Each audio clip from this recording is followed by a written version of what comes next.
She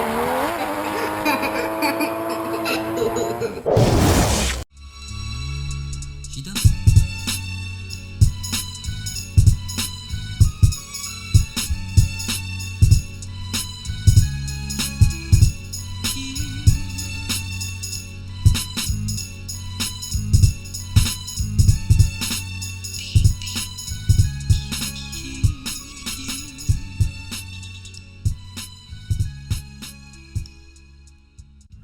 All right, what's going on, guys? It's going to be Donnie coming to you from the solid Japan Pinku style, man. It's going to be episode number 100 with a very special guest to me. I've had a lot of people on over the time in the last 99 episodes, so to speak, within her, and everybody's been like, and I haven't had all the people in there that's been critical to like pimp me where I'm at right now.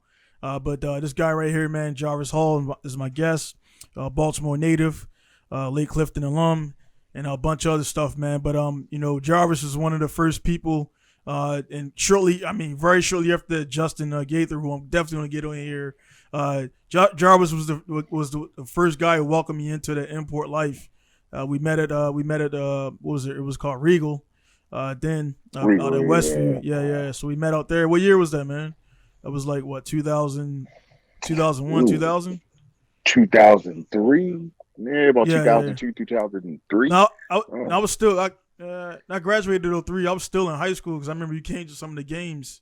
So it was definitely so like 2002. Yeah, right. 2002, 2001. Yeah, because I was working at Old Country right. Buffet. But yeah, anyway, man, like the guys are there again, man. Like people, out there in life and everything happens or whatever, and we meet a bunch of people along the way. Some people been in your life for 5 minutes. Some people been in your life for 50 years and everything. So we've been down since day one. Me and him, we launched Team M&R, was Team Midnight Riders. Was one of the car clubs back in the day when the car clubs was a hot thing. The group is still around, by the way, so you'll see more of the guys here. So anyway, man, that was the introduction, man. Like, what you been up to, man, and how's everything going there right now, man? Man, I've been up to just living, man, enjoying life. Being the husband, father, man, life, kind of takes a shift when you getting older. Things start slowing down. I'm, picking up different hobbies, keeping in shape, trying to fight all these, COVID and all that stuff. Yeah. And, trying to just stay focused, man. Trying to lift the gym off the floor, man. I got daughters and they looking beautiful and they growing. Right? They 18, 23 and all that stuff. So, yeah. That's it. That's it, really. Yeah, man. Yeah, man. Because I know. Like when I left, man, it was not like it's not like you weren't like you were like obese, man. But I just know, man. We were doing the car stuff, and all of us was like kind of this. Well, car life, man, is a thing out there for guys who don't know, man. You kind of tend to eat whatever you got because you're working on engines, working on cars. And I remember you used to go to McDonald's and get the fries and everything, man. Because the fries just to be good. And then, like you said, one day, man, you just was like, man, I can't. I got that Leonidas in me, man. I got to get that shit out. And you pretty much you've been on that flip, man. So I've been watching you, man, over there doing everything, man. So before we get to the car stuff, man, how was your transition, man? Because that's important right now. Like you said, man, the COVID stuff, being healthy. How was your transition, man, to starting working out and everything, man, and all that stuff? Man, that transition was crazy. I got to a point, man. I was just getting tired of growing crazy weight, and I was still young, and it was just all that fat, you know what I mean? And not really joking, to each his own, but I just wanted to go, and I saw into the realm of met a beautiful company, and then I just got into this whole bodybuilding thing, and man, I just been flowing forward. You know how it is. You like a Honda Civic, and all of a sudden you start noticing Subarus and Supras and all that. So that's how that ended up. And I've just been going forward, and I've been actually, thank God, man, I haven't quit anything or anything. I haven't been sick in a long time because I stay treadmill, eating healthy, working out. You know what I mean? I keep pushing the envelope. You know what I mean? So health is wealth, man. I feel terrific, man. So that's pretty much why I keep going. No doubt, man. That's true out there, man. Because like even with me, man, I was kind of using that, like the Iraq stuff, all about that. and I was kind of using that as a crush to not sleep or whatever to get business done. I did become successful in the business, man, by doing that. But at the same time, like you don't get that sleep, man. Your body can't rebuild. You stay up 2 days in a row, man. Next thing you know, you're catching stupid colds. And I've been making a Right. conscious effort, man, for the last like 6 or 7 months, man, to get like at least 6 hours of sleep, because I was doing 3-4 hours of sleep for like 4 or 5 years straight, like to get this, to get the Right. business up and everything. And it still ain't. I mean, the business is running. I ain't balling like everybody out there think I'm doing yet, but I'm just like surviving right now. And even to do that is a lot of stuff, man. So definitely, man. I remember when I came back and you were like, what I mean, nah, man, I want to eat that, but I don't want to eat that, and it's like that. A lot of people don't see that. A lot of people don't see that. And I think you were doing a competition when I came back that last Yeah. time. Yeah. So what was that like? I mean, leading up to the competitions and shit. Like, what's your normal like my routine God. and everything, man? Yeah, yeah. Speak on that. Ugh. Yeah, Man, competition wise, man, a lot of people, man, that's a whole nother realm. You yeah, know how we pretty much similar in the way we think when we get into something or something that we love. It's like go hard yeah. or go home. You know what I Yep. mean? And they I mean, I had chicken and broccoli. I mean, with no seasoning. I'm talking about I Yeah, have to eat every bland. 2 or 3 hours, right? I have to do hour cardio in the morning. I worked for FedEx, so I had to at the FedEx. I had to go do another hour cardio. Then before I went to bed after training, I had to do another hour cardio. And you know Mm. what I mean? It's bodybuilding is not about all in the muscle, man. I had to do everything up here. And if you strong minded, man, it's going to show you who you are, who you're not. I seen guys that look immaculate, just like crack, because they can't handle the diet, they can't handle that pressure. During that 3 months and keep moving, man. You step on that stage, you don't even notice you standing in underwear like that, flexing, all that posing, moving and flex. People think bodybuilding like, they look like a pile of rocks. Understand they went through 3 months to get their body shredded like that, get all that fat Yeah, and water sucked out, and you're squeezing every muscle in every pose. That's why Kai Green and all the guys, Ronnie Coleman, are legends. You don't know how much it takes to just squeeze your legs, your abs. You're just not flexing. You know what I mean? You're squeezing every muscle. You know what I yeah, mean? You're holding it for like a minute. You know what I'm saying? yeah. You can't budge. One of my buddies of mine was sitting up there on stage and he was posing and he caught a cramp. And you can see the cramp move down his body and he's not even moving. And anybody that receive a cramp, we probably have no water and no fat in you. It's just, please respect it. You know what I mean? So yeah, Mm. it's real good. And I want to clear up something too before I get too much into it. When I Yeah, said yeah, it's not about that you can't catch it if you're not in shape. I mean, COVID. Let me go back to that because it's something, you know what I mean, that's primary right now. It's not that you can't catch it if you're in shape, but you give your body a fighting chance. You know what yeah, I'm yeah, yeah, saying? It's like you yeah, you got everything moving. So what could really take you out, really give you the strength to fight it off. You know what I mean? So yeah, you can been if you're sitting around eating McDonald's and hamburgers all day and you could be sick and you really bad for a month. You've been working out. I know guys that caught it that's been working out. They got was sick for like 2 days and they were back in action. They was ready to come in the gym, but they just took the quarantine and just did push-ups and stuff at home. But they was feeling better within 2 days because body used to yeah, fight. You know what I mean? yeah. It was one of the guys. You like going fast. I like going fast. Your mom likes going fast. Your dad likes going fast. If he's a normal kind of guy out there, likes cars and stuff like that, or going fast. Anyway, going fast, you got to be able to stop and never slow down and everything, so you can actually do it again. So this is a K-Sport caliber, 6-piston caliber, huge caliber. You can see my hand is pretty big right there. Put it right next to it. Pretty big damn caliber. So anyway, Pinku Style is an authorized dealer of K Sports. That's an important thing out there for you guys to know, because you don't want to make sure you're buying fake crap from somewhere else. So get with authorized dealers. Pinku Style is one of them. Download pinkustyle.com to submit your order, or actually check out the website, pinkustylestore.com, to see the details on the kits. Just let me know if you got any questions. Again, email those to me at download@pinkustyle.com, and I'll get back with you for prices and house availability, how soon we get those things shipped out as well. So again, going fast is great. Big turbos is great, but you got to be able to stop. So go ahead and check it out. K Sports Racing, brake kits, big brake kits, down at pinkustyle.com. No So I doubt, just man. wanted to That's clear that up. true. Yeah, that's definitely because a lot of people are misconstruing that, man, with the whole Corona stuff. Like, cause I know I did a check because I got right when it would start kicking off, like I think 2 or 3 months after, I went down to Tokyo and I came back and instantly, man, I start feeling like sick. So I like, precaution for the customers. I went and took a thing negative, nothing there. And since then, there was one other time, man, where I think we ate something bad, man, and like everybody was like throwing up. So it wasn't Corona. It was a bad batch or something, and everybody was over it in like a day or two. And then I felt like, like for 2 days, man, I felt like weird. But it's like, man, what I'm saying, the mind. A lot of people be like thinking they sick, and they be bringing that shit on because you know how it works, the mind and everything. And when you start thinking, oh man, I'm getting sick, I be like, nah, son, I ain't got time for that shit. I push that shit out my mind, and then right. You push through it, and then 2 days later, you were just tired. You know what I'm saying?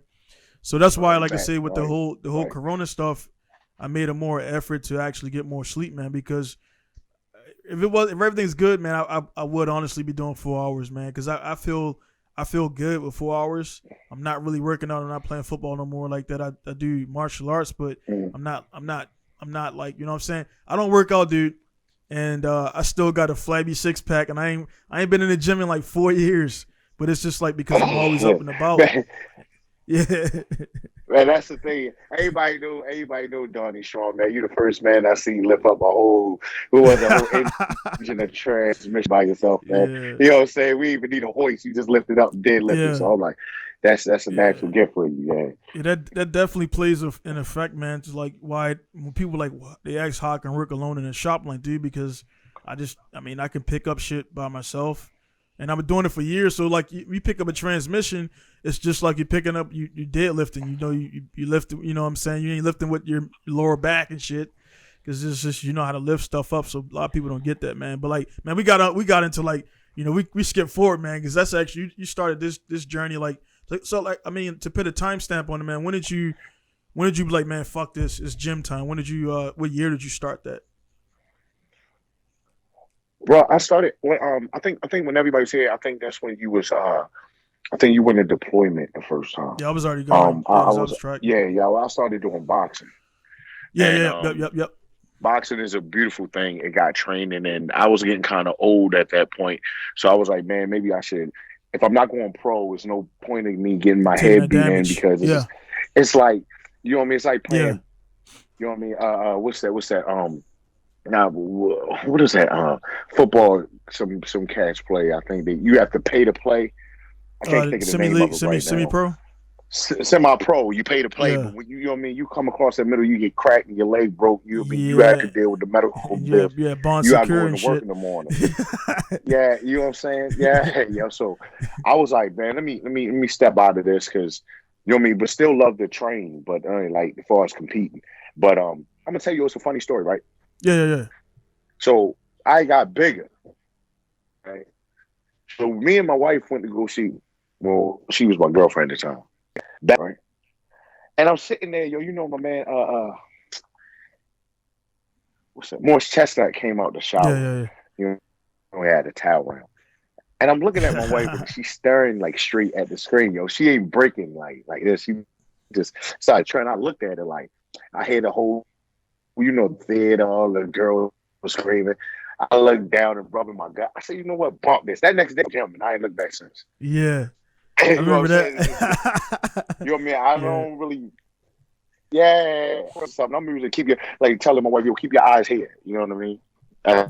That's mainly the reason. Yeah, because definitely, man. Because that's like there's many. For sure, man. There's many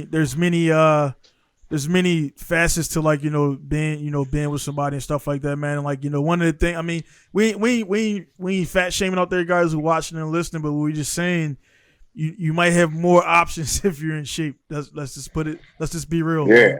more like I'm talking about, and it's not even like options, it's not even a looks thing. It's just more of like being in shape. Because if a dude come down with a casting role, like I want you to body double for Leonidas, and you know what I mean. You got double love handles. You're not gonna get the role, man. You know what I'm saying? You're not gonna get the role. And then on that too, like the dudes like Leonidas don't got that. People out there who don't know, if you look at the actor, I forgot his name, Gerard something. That dude he ain't got no 6-pack no more. That That was for that role, he and they were don't. taking all the steroids. Everybody in that thing was juicing, man. Right. You know what I'm saying? So people don't know about the Hollywood stuff. Like people like they work out. Like Thor, he works out. He's a naturally big Yeah. dude, but he worked out to put on that extra shit, and he boxes too. I heard he's pretty good with his hands. Yeah, man. So it's not if you actually get into it, it's fun. I'm not, you know what I mean. I don't discriminate at all. If you're not in good shape, yo, just go there and have fun and just, you know what I mean, have some type of testing your mentality. You know what I'm saying? It don't have nothing to do with your body, man. I just really like you have strong minded push through because, you know, you never know how great you are when you get comfortable. When you're comfortable going home and you can eat pizza or cheesesteak.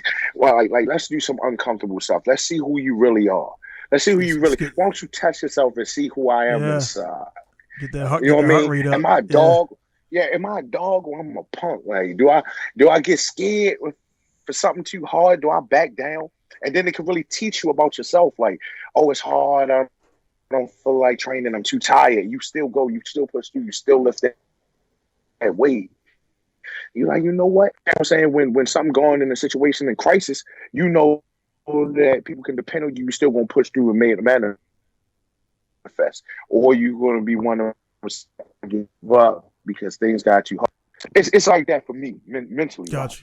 But then guys got different things, man. It's also for females, bro. Like, I also told the guys, man, you know what I'm saying? We might be a little TMI, but I need to get this out there, man. You want your homie to look bigger, lose the gut.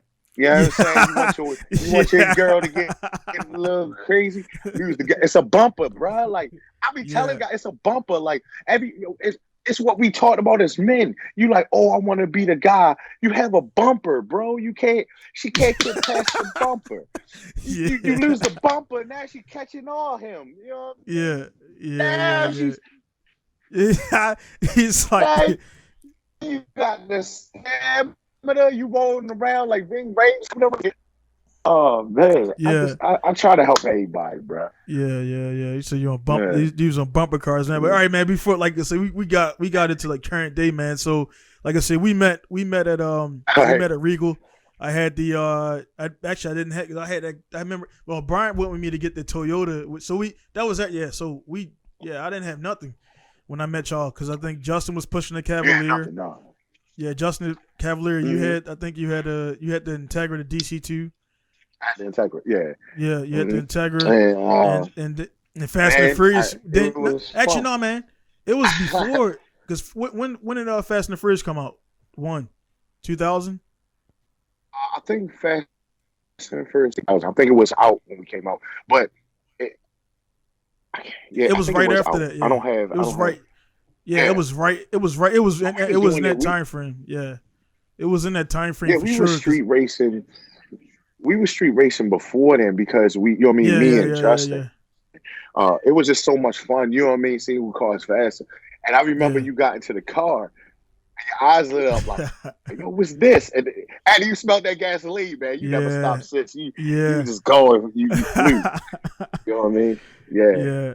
That's just crazy, man. Because it's like I bring you up all the time when I don't talk to all the customers in detail, but some of the customers, they get into a different realm and they're like, man, so how did you get started? I tell them like Gran Turismo is, how I got interested in the cars, and then when I met y'all, that was the catalyst. Mm-hmm. It was already there. When I met you and Justin, man, it just blew up, man. And then I met Brian shortly after, and Seth Lee, and then I met Glenn Brandy. We going to HP Racing.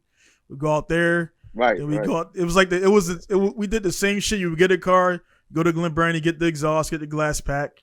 It was like we did the same shit, horrible, man.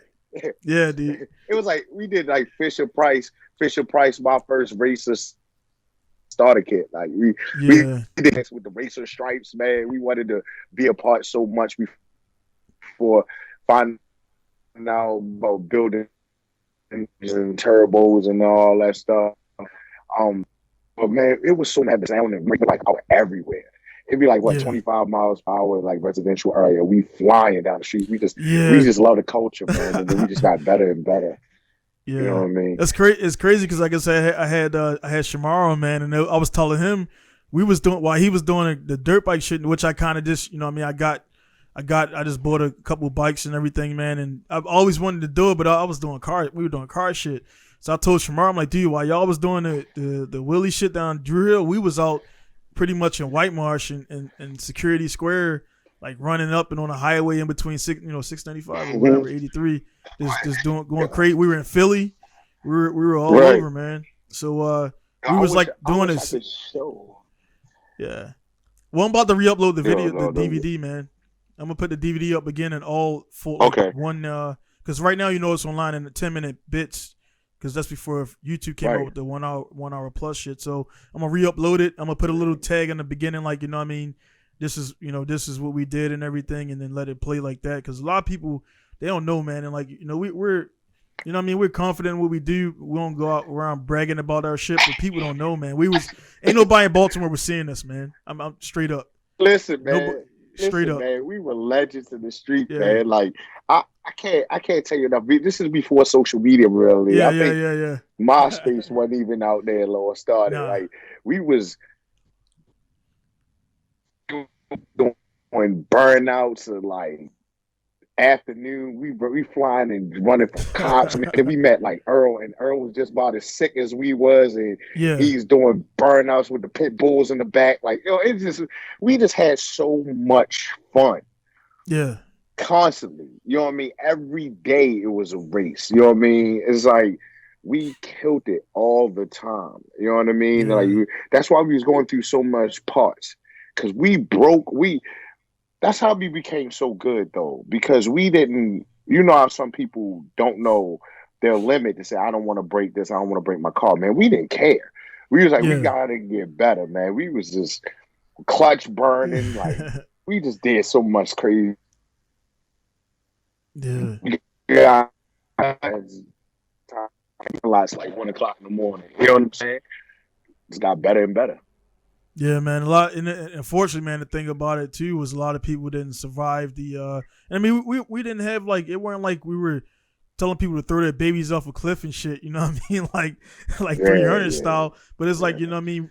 It's crazy because some of the dudes I don't even remember who kind of came and went, but like the core of the people, like I say in the little group we got on Facebook, is still there. And it's so I mean it's like everybody's kind of moved past it because the car group thing is just it was kind of one of those things that was already fading out even when we started it, and then like now it's just not really a thing. And then I know y'all at relaunched it. I'm not saying it's dead. It's just I'm pretty sure people ain't. I'm not sure what anybody's doing because I'm not there because I know the NC chapter kicked off, and I know Josh was down there doing this thing, and he went to school and now he's out of college, and it's like. Man, it's so many years, man. It's went past, and it's crazy, man. At that time, we were so young. We was 20, 23. We were just living. You're older. You know what I mean? Living. Yeah, I was living. I was like, about 25. I was just having fun racing. But it's crazy that we had so much relationships from it. Meeting great Earl, people. Quinn, James. We met friends and met, you know what I mean, long-term friends. And we all cool today, even though we can't talk, but that's how life is. We up in our 40s, some of us are 38, man. We all married and we raising kids. It's like, you know what I mean, life had to slow down. But I just peep in, like I see James, man. He was one of the sickest drivers I've ever seen in my life. And to see him have his own shop and he wanted what he loved, man. And Tony, another guy, he was sick behind that wheel, that little hatch. Or like, the size of this guy, he's like a monster, like a big bear, but he can drive his ass off. So I mean, we just made so many relationships, man, and so much friendships, and you know what I mean. And then life happened. You know what I'm saying? Sometimes we lost communication, stuff like that, man. From us doing the racing, you know what I'm saying? You became a professional driver. Like, you know, think. I just want people like to really think like we played was friends, like your favorite movie. You know what I'm saying? We had a strong core together as friendships. You know what I mean? You became a professional drifter. You know what I mean? Yeah. I remember you had a 1987 Toyota Celica, bro, Yeah. with purple reverse lights. You know what I'm saying? Yeah. And you know what I'm saying? Yeah. And you sat there and told us, and everybody, and I want to make it clear to everybody joked Yeah. him and laughed. He looked at Yep. everybody's face like, yo, one day I'm gonna own the Skyline.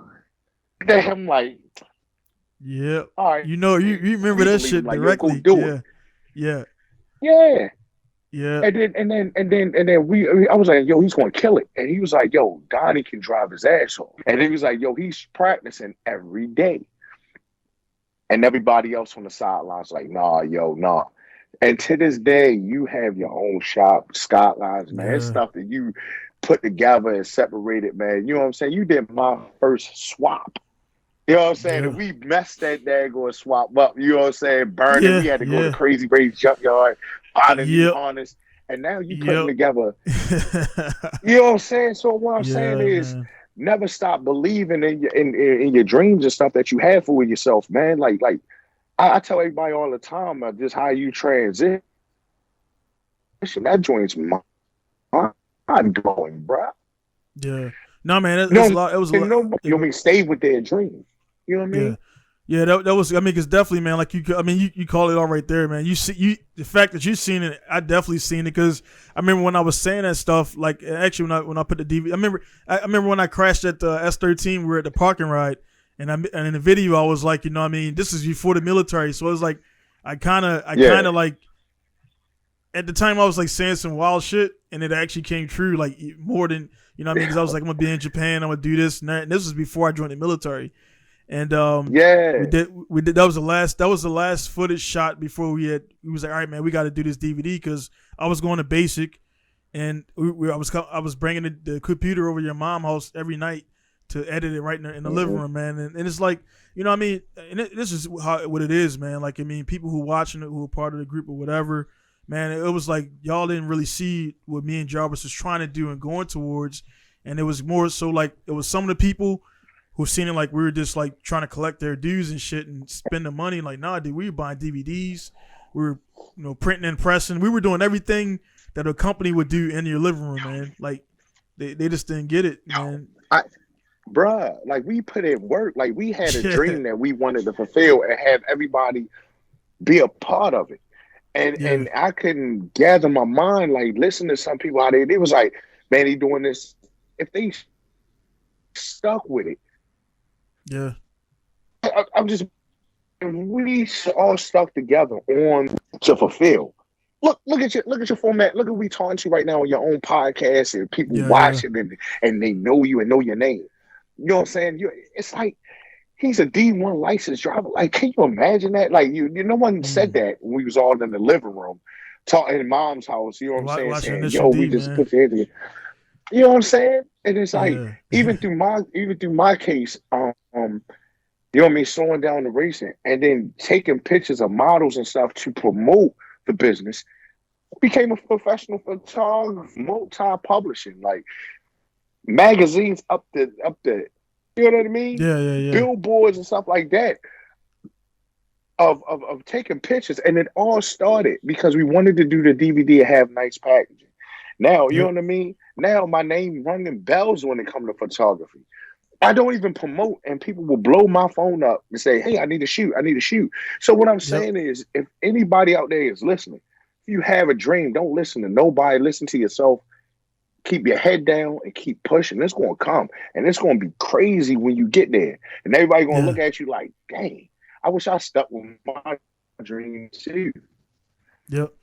I mean that's real, and to be honest, man, the way I run everything is it's you know what I'm saying. It's kind of loyalty based, man. Like I said, we got some offline stuff to talk about for sure. Once we get done with this and everything, man. But the you know what I mean. My thing is like there was and the core guys are there who know it. You know, the Orlando, Earl, Quinn, Barbara, all y'all know who we talking about. It's some other people that was in the mix that we had to get out of there because they were the cancer to the group and the team what we were trying to do at that time, and we just cut them out. And like I say, man, for me to you, it was like, man, you always kept it real with me, like, nah, man, don't do this or don't do that, or or Right. whatever, and always was encouraging, man, because like a lot of people, when I was saying I'm gonna go to Japan and do all this shit, whatever, you were like, "Hey, man, do it, and everything." And everybody, a lot of people, they wouldn't say nothing, which was just like, that's just as bad as being like, "Nah, man, you can't do that shit." And those same people, man, what I Man. mean, they attempt to hit me up, and I'm like, what I mean, not that I don't blow them off, but it's like, dude, I'm busy, I'm doing this, making my way, and like, what I mean, it is what it is. When I ain't got no bad feelings against it, but it's just like lessons learned, man. Don't doubt people, man. You know what I mean? People, Never, and I mean, never doubt nobody, yo. yeah, we could speak on, like, I mean, and then also, I mean, like, definitely we met by cars, and then shortly after that, that's when I met Eric, and because Eric was like, meeting you put me in contact with Eric, which Eric gave me that first copy of Fruity Loops, which, I mean, I got a studio over here now making beats, and I can make shit as jazzy as Kanye. I mean, it's just like the beat making thing, as you know, the rap shit, it's all saturated. It's way too many people in the game. So if I was doing what I'm doing right now back in early 2000, like late 99, it's no doubt I'll have like, some stuff out there. But that boat is missed, man. And like, speak on that, man. So like, how did you get into the rap joint and everything, man? And when and why did you decide to like to be like, man, this shit ain't, because you were like on cannabis level type shit, cannabis weed level type shit, man. Yeah, when I started, bro, it was I was in high school. Me and Eric got together. We was just rapping all the time. Again, another passion. That's how I say we so similar together. That's why we gel together so tightly, because we have the same thing. We don't start something. It's like a job. If y'all want to put it to that, to get it to people, we don't start a job and just want to be employees. We come in the job and say, "Yo, we got to be the assistant manager or own us a couple of buildings or something." So, and just keep practicing, man. I was getting good. I was on the radio shows and stuff, and all of a sudden, one day, man, Shorty Low rap Laffy Taffy. And I was like, man, my consciousness rap is over. You know what I mean? You're not in the game by 90. I remember that shit. Talk about something. It was like now they don't want to hear that. They want to hear something to get their foot twisted and their booty shaking. So I was like, yep, I'm pretty much fried at this point. You know what I'm saying? Like, nobody wants to hear Nas. Nas having a hard time, and he ended it because nobody want to hear his rapper. They want to hear something. You know what I mean? Listen to the rapper. It's pretty much slap the bitch, drink lean, smoke weed, have sex with her, do her wrong. You know what I'm saying? It's just, or the girls talking about, I got the best coochie in the world. So where do I stand? Like, you know what I'm saying? You can't stand there. You know what I'm saying? Like when we grew up, Method Man and the Jizza, and they was talking about educate yourself, make yourself more righteous, learn your vocabulary, get better in life. Then you hear, I got the best pussy, like, I mean, they had it out there, but now it's more, you know what I'm saying? I'm not saying knock off of Foxy, but now it's more of a trend. Like, we ain't what we saying. So that lyric stuff stopped, and not all the way, but it stopped to a point. You know what I'm saying? So it was just like, look, again, I'm getting to a point. I'm getting older. I can't do this, man. And then it saddens me because I never like quit, and it just seemed like I really just quitting does something to me. I'm like, yeah, you a bitch, and that's how I think all the time. If I say I can't lift this ball, it's like, you a bitch. Like, yo. It's always that to me. Yeah. You know what I'm saying? And I just and another thing, yo, again, I want to tell people that they may not know. Let me give you your flowers with them. Something they don't know about you, yo. When we met you, yo, everything you set your mind to, that was inspiration to me. Yeah. Like, yo, when you, like, people don't know that. That's bump cars.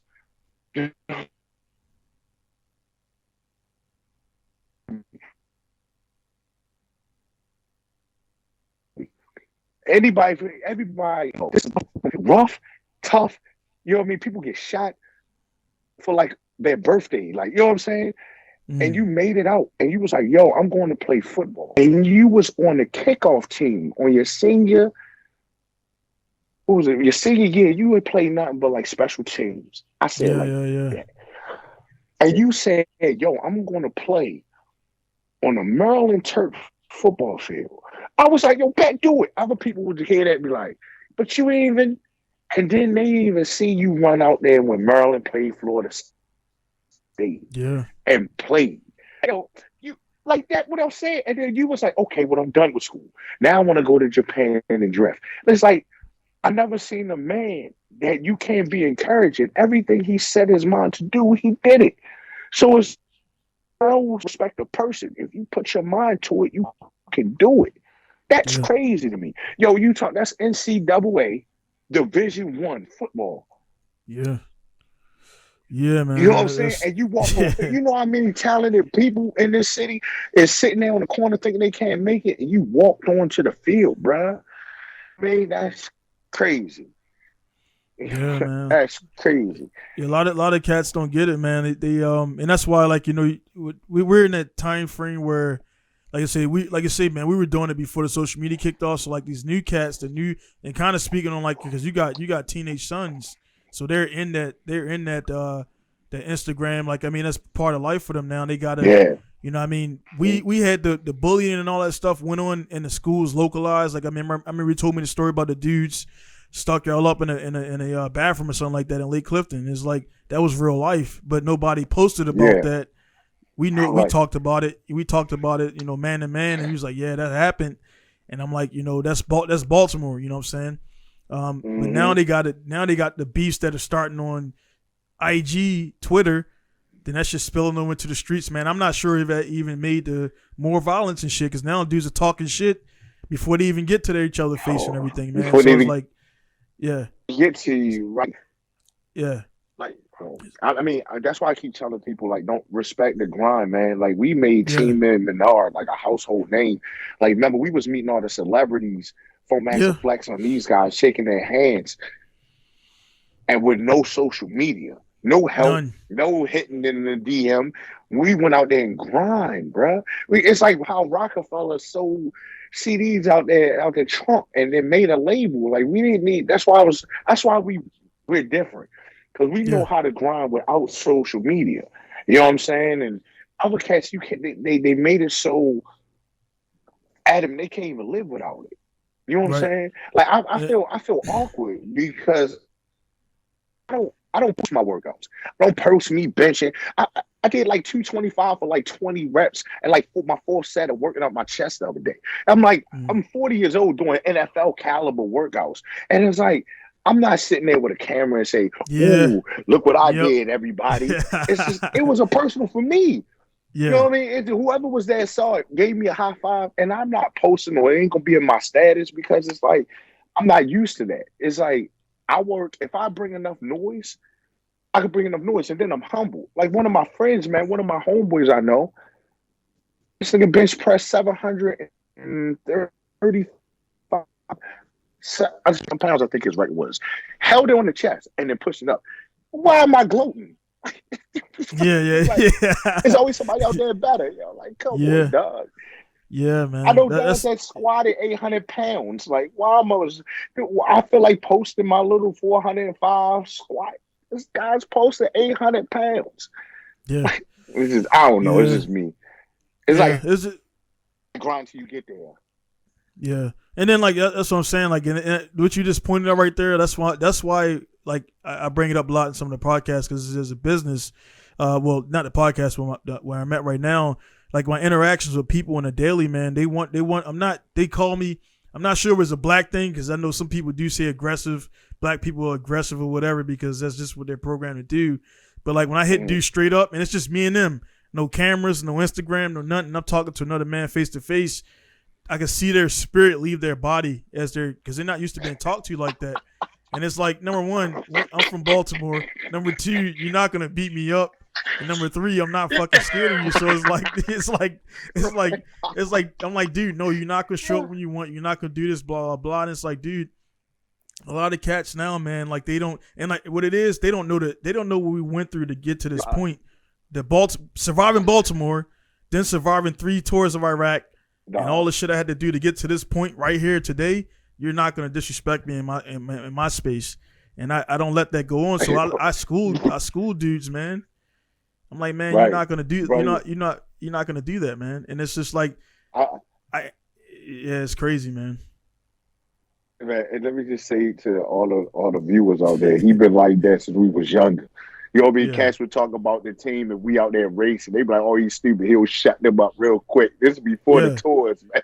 yeah, This is yeah, before anything. yeah. It's just how And we that brought up, man. We yeah, and protect each other, man. even with you, man, on that, like that's why I think I mean, we clicked instantly. We were like, it never went like more than a week. We weren't around each other, dapping each other up or whatever, or riding out.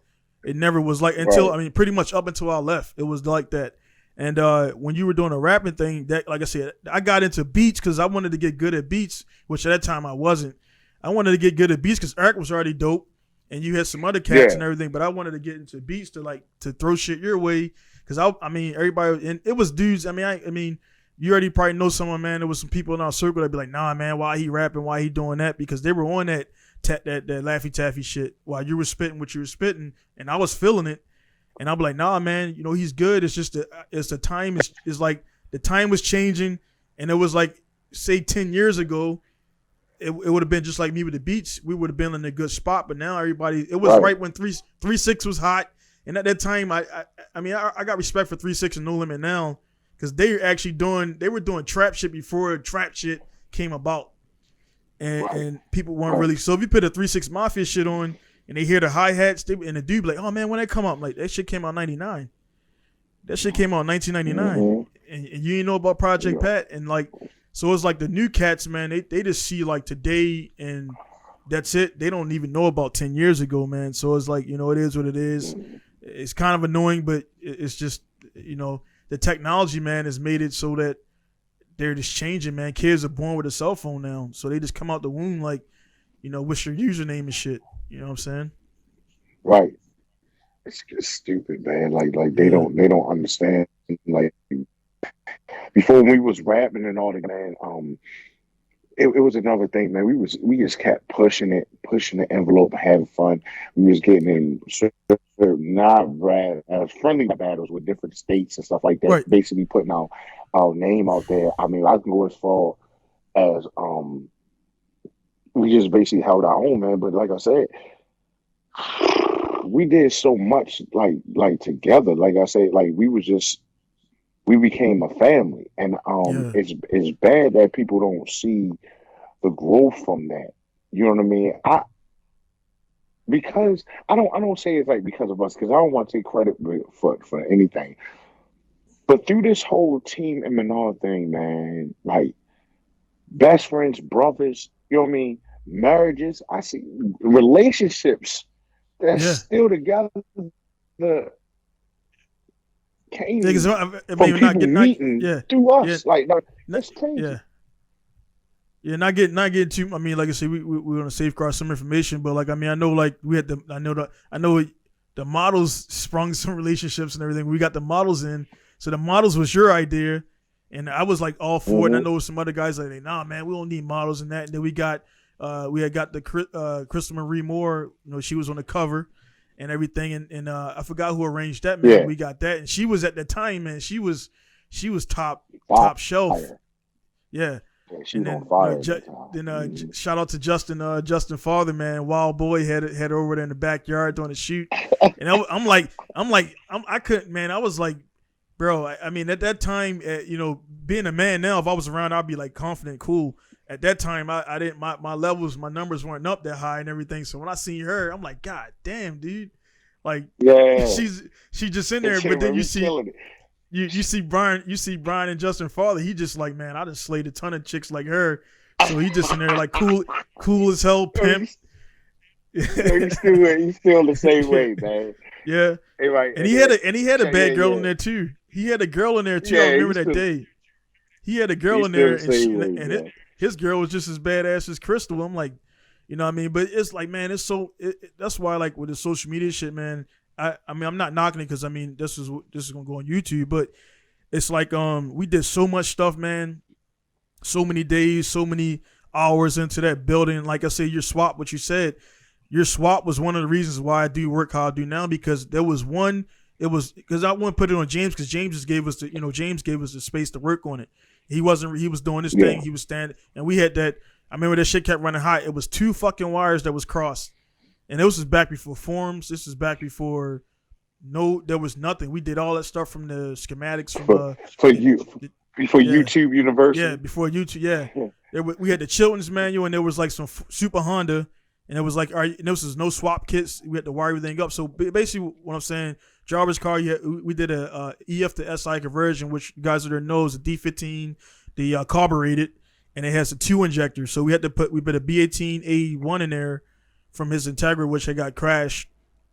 Put that in there, did the SI conversion, and then that, the fucking what happened with that? The wire, it came loose by the wheel and rubbed on the wheel. We were on the highway, man. Me and Jarvis on the highway, and we cruising. He laughing, I'm laughing, and then a fucking boom. Everything just fucking went out all at once. The wire had dragged on the wheel and cut the harness, man. Everything exploded all at once. And the sad thing about that, like anybody else would have freaked out. We was on the side of the highway laughing. Yeah, we was. Yeah. Went to junkyard the next day. We fixed it in like 2 days. We was like, oh my, we was laughing about smoke, and we were laughing how it just hit us. We drive and say, boom! Like, oh shit! Yeah. It was. Yeah, it was a big ass sound. Man. Yeah, it was. I thought the engine blew, and it was like, we went there and checked every fucking fuse, and there was blue. The main fuse. All those bitches was blown, and then after that, I think we fixed it. And then like after that, unfortunately, man, somebody had fucking hit you, right? They crashed into the car or something like that.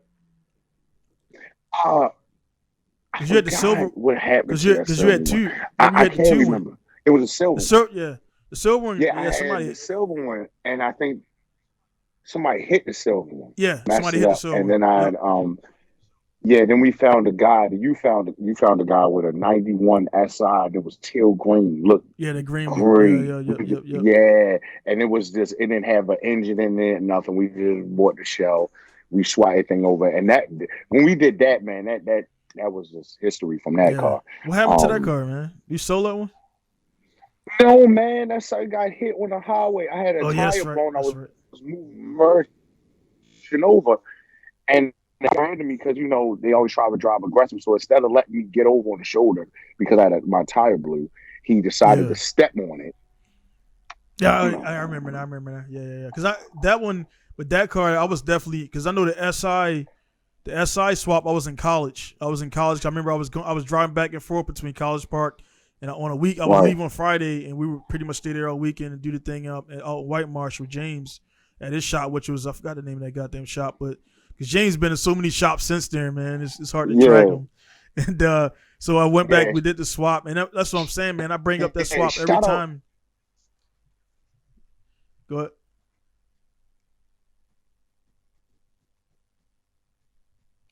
Let me see, man. You there? Shout out to Coin, man, for...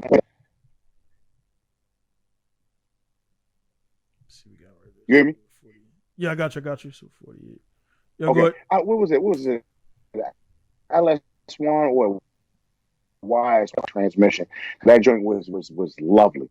They had the limited slip on there, and we put that transmission on there. Oh my God! Then I really was. He took out all the little knickknacks. Remember, we went to the Wayne station with us in it, and that car with us in it with 800 pounds, that green Civic, something like that. I got it dyno. I think I had 140 horsepower, 140 pound-feet of torque, like a bike. And I was beating for lightnings and everything that little had. Yeah.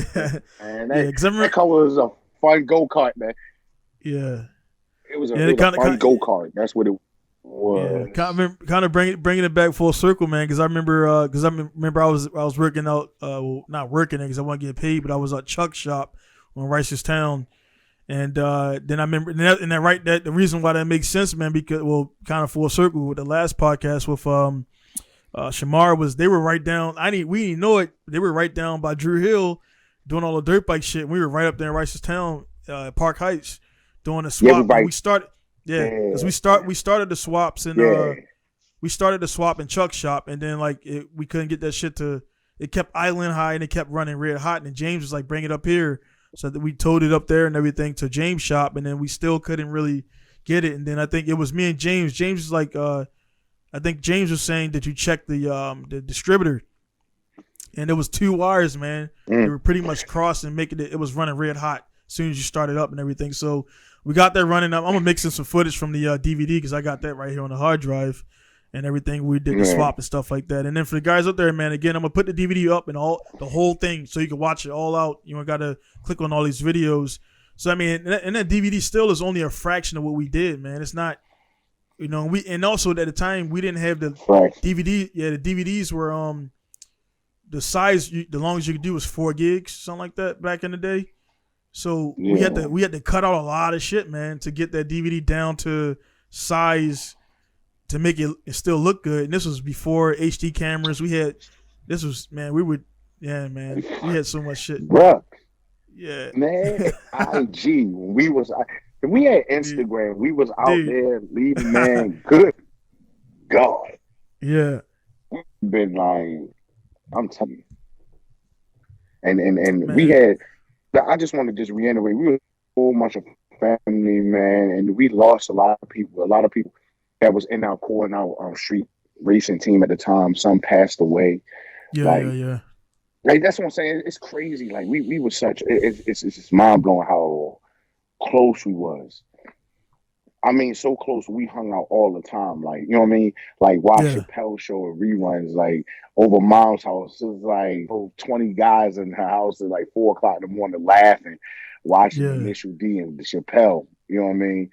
And it's crazy. Oh, yo, shout out to Jason on that cover too for using his Honda S2000. Yeah, because I see Jason still come on. Another guy, man, I'm had to put in the chokehold, man, because he was making beats like DJ Premier. Dude, I told him right now, man. I thought me getting, because I posted a video up that he would get like back, because Jason is what, if I didn't meet Jason is when I start getting into sampling. Because before that I was trying to do the free loop shit and everything and make the little melodies, but I'm like, man, and that because he was doing sampling around the time Knife Wonder was like kind of coming up. Because that's, he was making like Kanye, Cameron, beats before they came out. Yeah, like this man, like I know you're gonna kick yourself, but man, you look, bro. I don't know if you can come back, but you sat on at least $1 million, bro. Yeah, you would have been big as hell, like, jeez, and like I'm talking about, do that time to now, you would have been like crazy. It'd have been like Timberland, Swiss Beats, Jason. Like, you know what I'm saying? That man, he was killing it. And Brazilian beats, man. God, Brazilian beats. He could have sold them beats for like $500 a pop. Them beats were soulful and had that, man. I'm trying to tell you, I don't even know. A lot of the music was on the DVD is from you and him. Yeah, he did a lot of my tracks on my album and everything. I remember with the DVD we used that somebody gave us a CD and it was like actually before a sound. So that all that music on a DVD was from another dude that I never met because it was back then. Again, social media wasn't around. Okay. So I think it was Marty or somebody gave us that CD with the beats on it. It was just like, it was just sample beats that didn't belong to nobody and everything. So but then, I used Jason made that beat.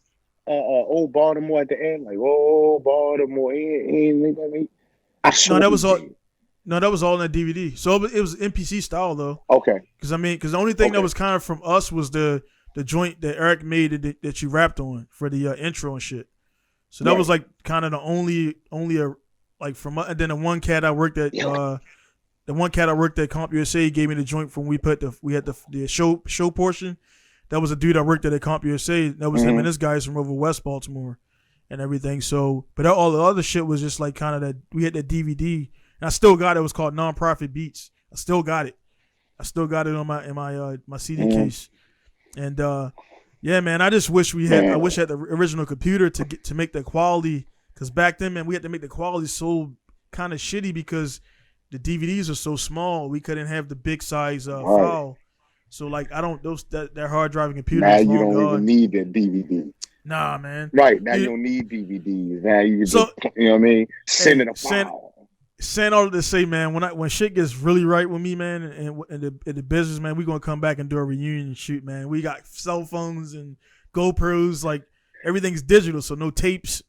You know what I mean? So imagine what we could do, man, on a reunion joint and everything. And like I said, I got some stuff I'm gonna share with you offline because it's gonna be cool and everything what I'm gonna do, man. But the yeah, man. Then like you're saying, we got the car shit. We got in the cars, and like I say, man, this guy again for you guys. We're about 55 minutes in, man, and we just been reminiscing, man. Jarvis right here, man, seriously is the catalyst to everybody who benefits from Pinku Star right now.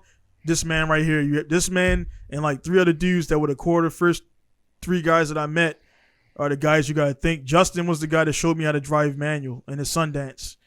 That was so these guys were like my guys, man. They really put me on to like, and they could have been like, man, get the fuck out of here, you know what I'm saying? Because Justin was, how old is Justin, man? Justin's a little bit younger than me. I'm the oldest. Yeah. Justin was like maybe 2. I think he's like 2 years younger than me.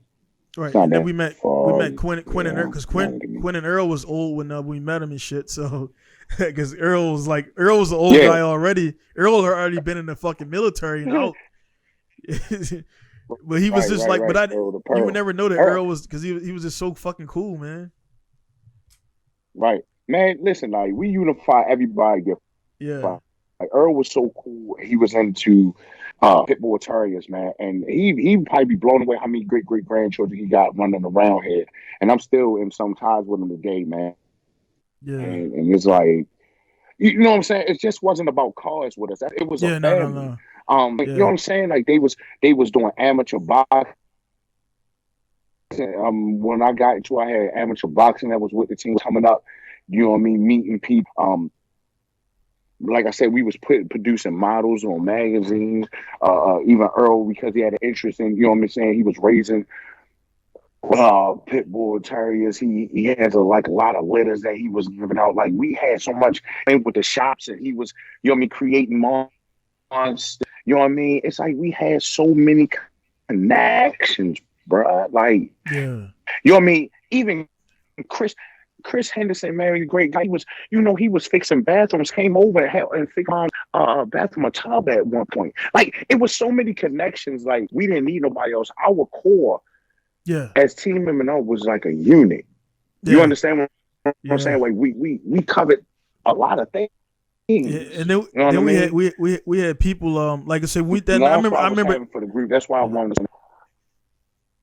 Yeah. I remember that night we met because we met Earl. I think I remember that night specifically, man. We were in Hilton Parkway, and we were at the Kmart's, and Earl came in there with the Prelude, the white Prelude, which at that point I'd never seen H-22 swap, and like I don't know what happened, who said what, man. We just instantly started talking, and then like it just clicked.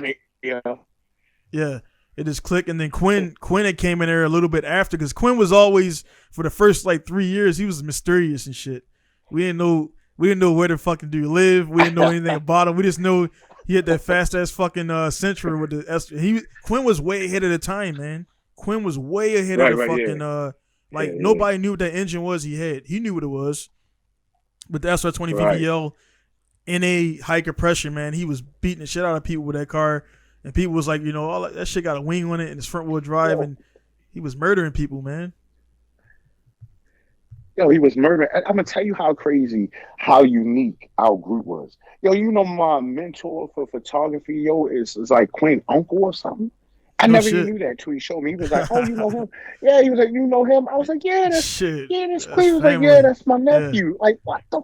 Like what I'm saying is, like, we covered so much ground as a family. We were deep. We had Team M&R people riding in Puerto Rico and stuff like that.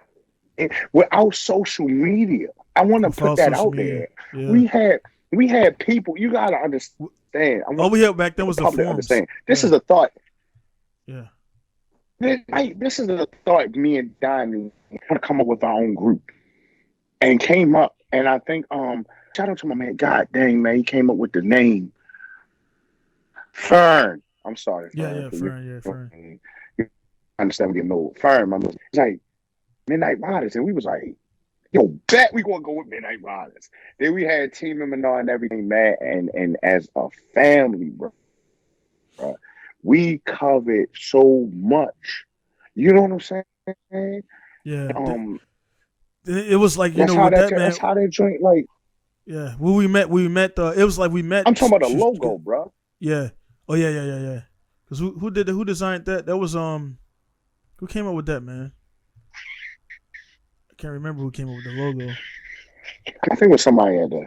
I can't remember. But what I'm saying is, this is a, you know what I mean, just chilling because we wanted to be something more, and it went from our heads to Puerto Rico with no social media. Like people in Puerto Rico have a team and all. People have shirts. We used to go down the street. When we go to the little race spot, we used to go like midnight and follow a line with our lights on. Yeah. Oh, they knew who we was, bro. Like everybody knew who we was. We were scary as hell. Yeah. Like for real. Yeah. It was. I mean, even back then, they knew we came out. It was a situation. Yeah, even back then, man, we were kind of, because it was like I mean, honestly, back then it was like you had because I mean, you know, the drag racing thing was getting a little bit crazy, man, because guys were just, it was like they were arguing for 2 hours, 3 hours, 4 hours, and they were finally run. Then I remember the dude with the Grand National that kind of, you know, I mean, I didn't know him personally, but he kind of was like a really abrasive dude, the Adrian guy or whatever. And I remember his Grand National caught on fire and everything. But so we had Quinn, Earl, and James, and James was kind of, and we didn't even talk about our satellite teams because James was like, you know, the dudes out in White Marsh, and then we met up with the dudes down. I met the guy, the drift dudes over there down in Dundalk. So we had like all the bases covered for like people and everything. Yeah, so all of it. Then when we got James, like James really like, you know, helped elevate, because James, you know, at that time James was older. He looks like a vampire. He never ages. But he was like, James was one of the dudes that never ages, yo. Like, yeah, he was like, you know, hey man, do it like this, do it like that. So I picked up a lot of good shit from him, because before that, you know, it was like hack stuff I was doing a lot of times. But you know what I'm saying, James, yourself, Earl, all older guys than myself, man, kind of like, and that was a lucky thing for me, because I got around older dudes, and not, if I got around guys my age, I probably wouldn't have matured as fast, you know what I'm saying, in the game. And, you know, like, hey, man, do this, don't do this. If you're going to turbo it, don't buy all this NA shit. Earl was like, you know what I mean? If you're going to put a turbo on it, why are you buying these headers and shit? So I was just like, all right, I'm not going to buy this. Yeah. And they still. Oh, yeah. They like, still. Like, we speak about them like they're gone. Like, no, they still. Right. James still thinks the cars are crazy. I've noticed, I'll be out there at work and County, I see so many Subaru WRXs, man, and you know what I mean, STIs with Felix Performance all on it. I'm like, and it's like James, like I know it is, like it's like that's crazy. Yeah, man, I'm trying. I definitely want to get him on there. Man, we was like going crazy. I'll definitely get him on there, because I was going to get him on in the earlier episodes, but I'm glad I waited to now, because the production is a lot more better and everything. James, like you said, man, the quit, man. How many times did James like start up a shop or start at a shop, work there for about 4, 5, 6 months, and he'd be like, I'm out. And then like and he kind of like kept stopping and starting. He went back to his mom's place, started there in the garage, and now he just never stopped, man. He just never stopped. He never stopped grinding, and now he's in a real good spot right now. Yeah. Real good spot, man. He's a man. We already knew that James was supposed to be great, man. He was just a guy that, he just wanted like headstrong. We always got close to people that was headstrong, like just wouldn't take no for an answer. You know what I'm saying? Like no, I want my shot, and just kept elevating. Even those things didn't go their way at certain points of their life, they never stopped doing what they love to do. They just kept, pushing forward, man. And it's crazy, man. Real crazy. Yeah. He took a little. We had like some relationship shit and some stuff went down or whatever, and he took like a little, like maybe a half-year break, and then he was right back into it, man. So like people out there, like they don't realize, man, like you ain't gotta quit your whole shit and stop abandoning everything, man. You just pause it for a second, regroup and come back. Because I mean, even when you're working on some shit, Mm-hmm. or even I mean, you're in a gym and you just some days, man, you gotta work or whatever, and you're not feeling like your PRs. Then you go home, rest. Next day you come back and you blow them out of the water, man. So you just gotta reset sometimes and come back at it, man. I think a lot of people just think they gotta do everything in one day. You know, like you said, man, Rome wasn't built in one day, man. The Roman Empire didn't conquer almost the whole fucking world in one day, man. They took time and did everything, man. So you know what I mean? It is what it is, not man. So it's man, like I said, man, so much more shit we can get into, man. I just like I don't know where to take it because it's like we could speak on the, you know what I mean, the car stuff. We again, man, like then I mean we bring up Seth. Seth had the Glen Burnie dudes on lock. Then we meet. Then we get Amy. And Amy had the Dundalk cars on lock for the car shows, and she's still doing it to this day. And then we meet up with the. I never met the cats. Yeah, Cheeks, like it's crazy. Yeah, I never met the cats from the NC chapter because Joshua went down and started that, and then I never met any of those guys because I was over here in Japan and everything, and it's just it kept growing, man. Man, they great guys, man. We still close to some of them today. My man Jesse, he became a photographer, Tristan, man. He's doing big on photography. Yeah, Tristan, all of I haven't really talked to Tristan in a minute, but he was going hard in the gym last time I talked to him. Like everybody's still doing their thing, even though it's own thing. We still family. It's still no discombobulated or you know what I mean, or feeling like you know what I mean. Everybody show love, man. We still standing strong and. I mean, I'm just proud of everybody, man. And you know what I mean? Shout out to Jess. He about to get married to his beautiful fiance soon in November, man. Now, I mean, people like it, watching people grow and kids and all this stuff. You know what I mean? Yeah. Well, I guess I mean Quinn at that point. Yeah. Yeah. Yeah. And then now you know, I mean, they 23, 2018, dang, yo, like all the babies, like we used to show them in Pampers racing, and then they put them down there, they like, and they remember all. That's crazy, man. we used to go fast. We used to be that. It's crazy. Like they told me some stuff that I forgot. It was like. Yeah, remember we raced from the cop? I had to call racing from the cop. Must have been a big ticket, yo. Yeah. Big Shit, ticket. we need to get. Joint, I don't know if you was with me when I was coming through the tunnel and the cop pulled us over. And I started acting like I cried. You're like, yo, my grandmama, man, I gotta. Yeah. And he let me go. I remember that shit, man. I remember that. He let me go. He let me go. I think y'all was outside the tunnel, like, dang, yo, he got caught. And I came outside like, whoa, y'all was waving. I was like, yo, I saw a fake crying and I got out of there. Yeah, I remember that shit, dude. Man. I remember that because I was like, fuck. We were like killing it. We're going toward. Yeah, we're going through South. We're coming from White Marsh, and we're going out to South Baltimore, you know what I mean, to come out that way and everything towards Trey Hill. And I remember that shit, man, because I was like, fuck, man, because it was taking a long time. And I don't think we had cell phones back then. We ain't had cell phones. No.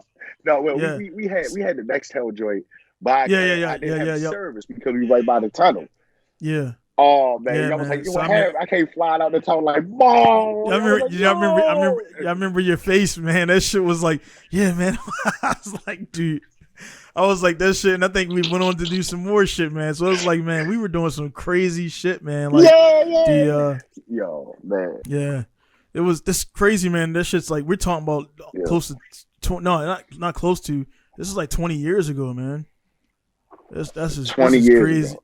This is crazy shit, man. Like, and it's, I mean, I'm pretty sure you still feel the same. I still feel the same.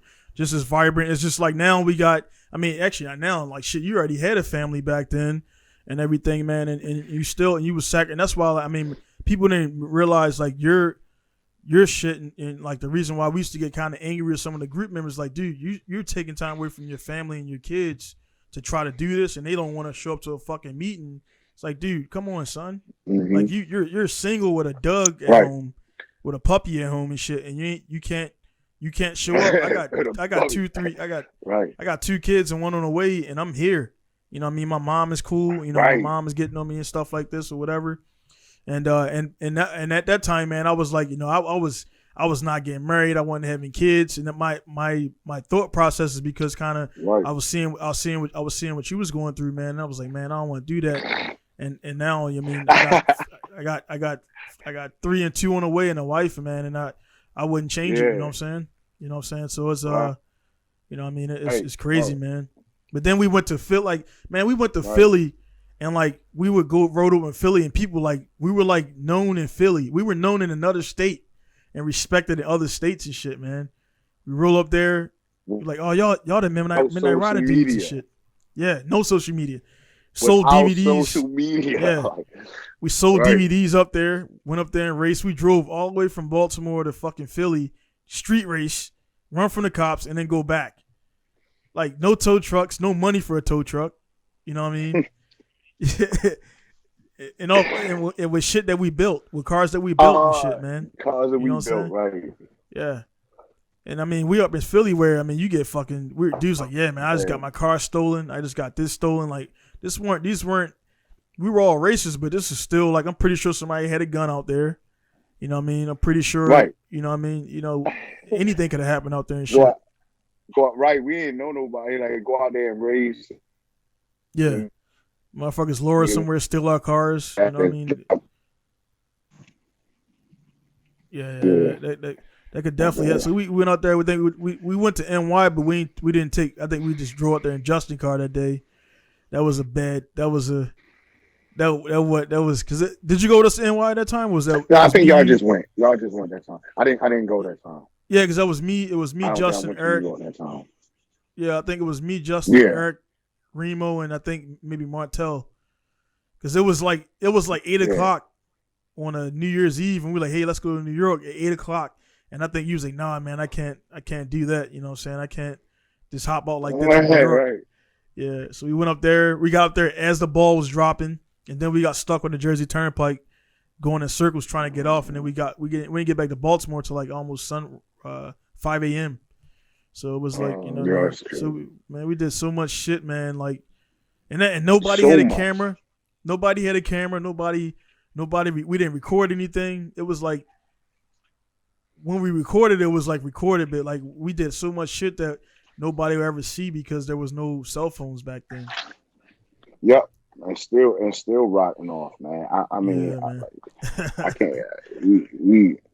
We was rebels, man. Like, yeah, well, I'm gonna put that DVD up, man, because I'm pretty sure whoever watch this podcast, they're gonna want to see it. So it's gonna be like 20 years removed, or close to 20 years removed from the DVD coming out. To y'all now seeing, it's 20, because it's definitely 20 years.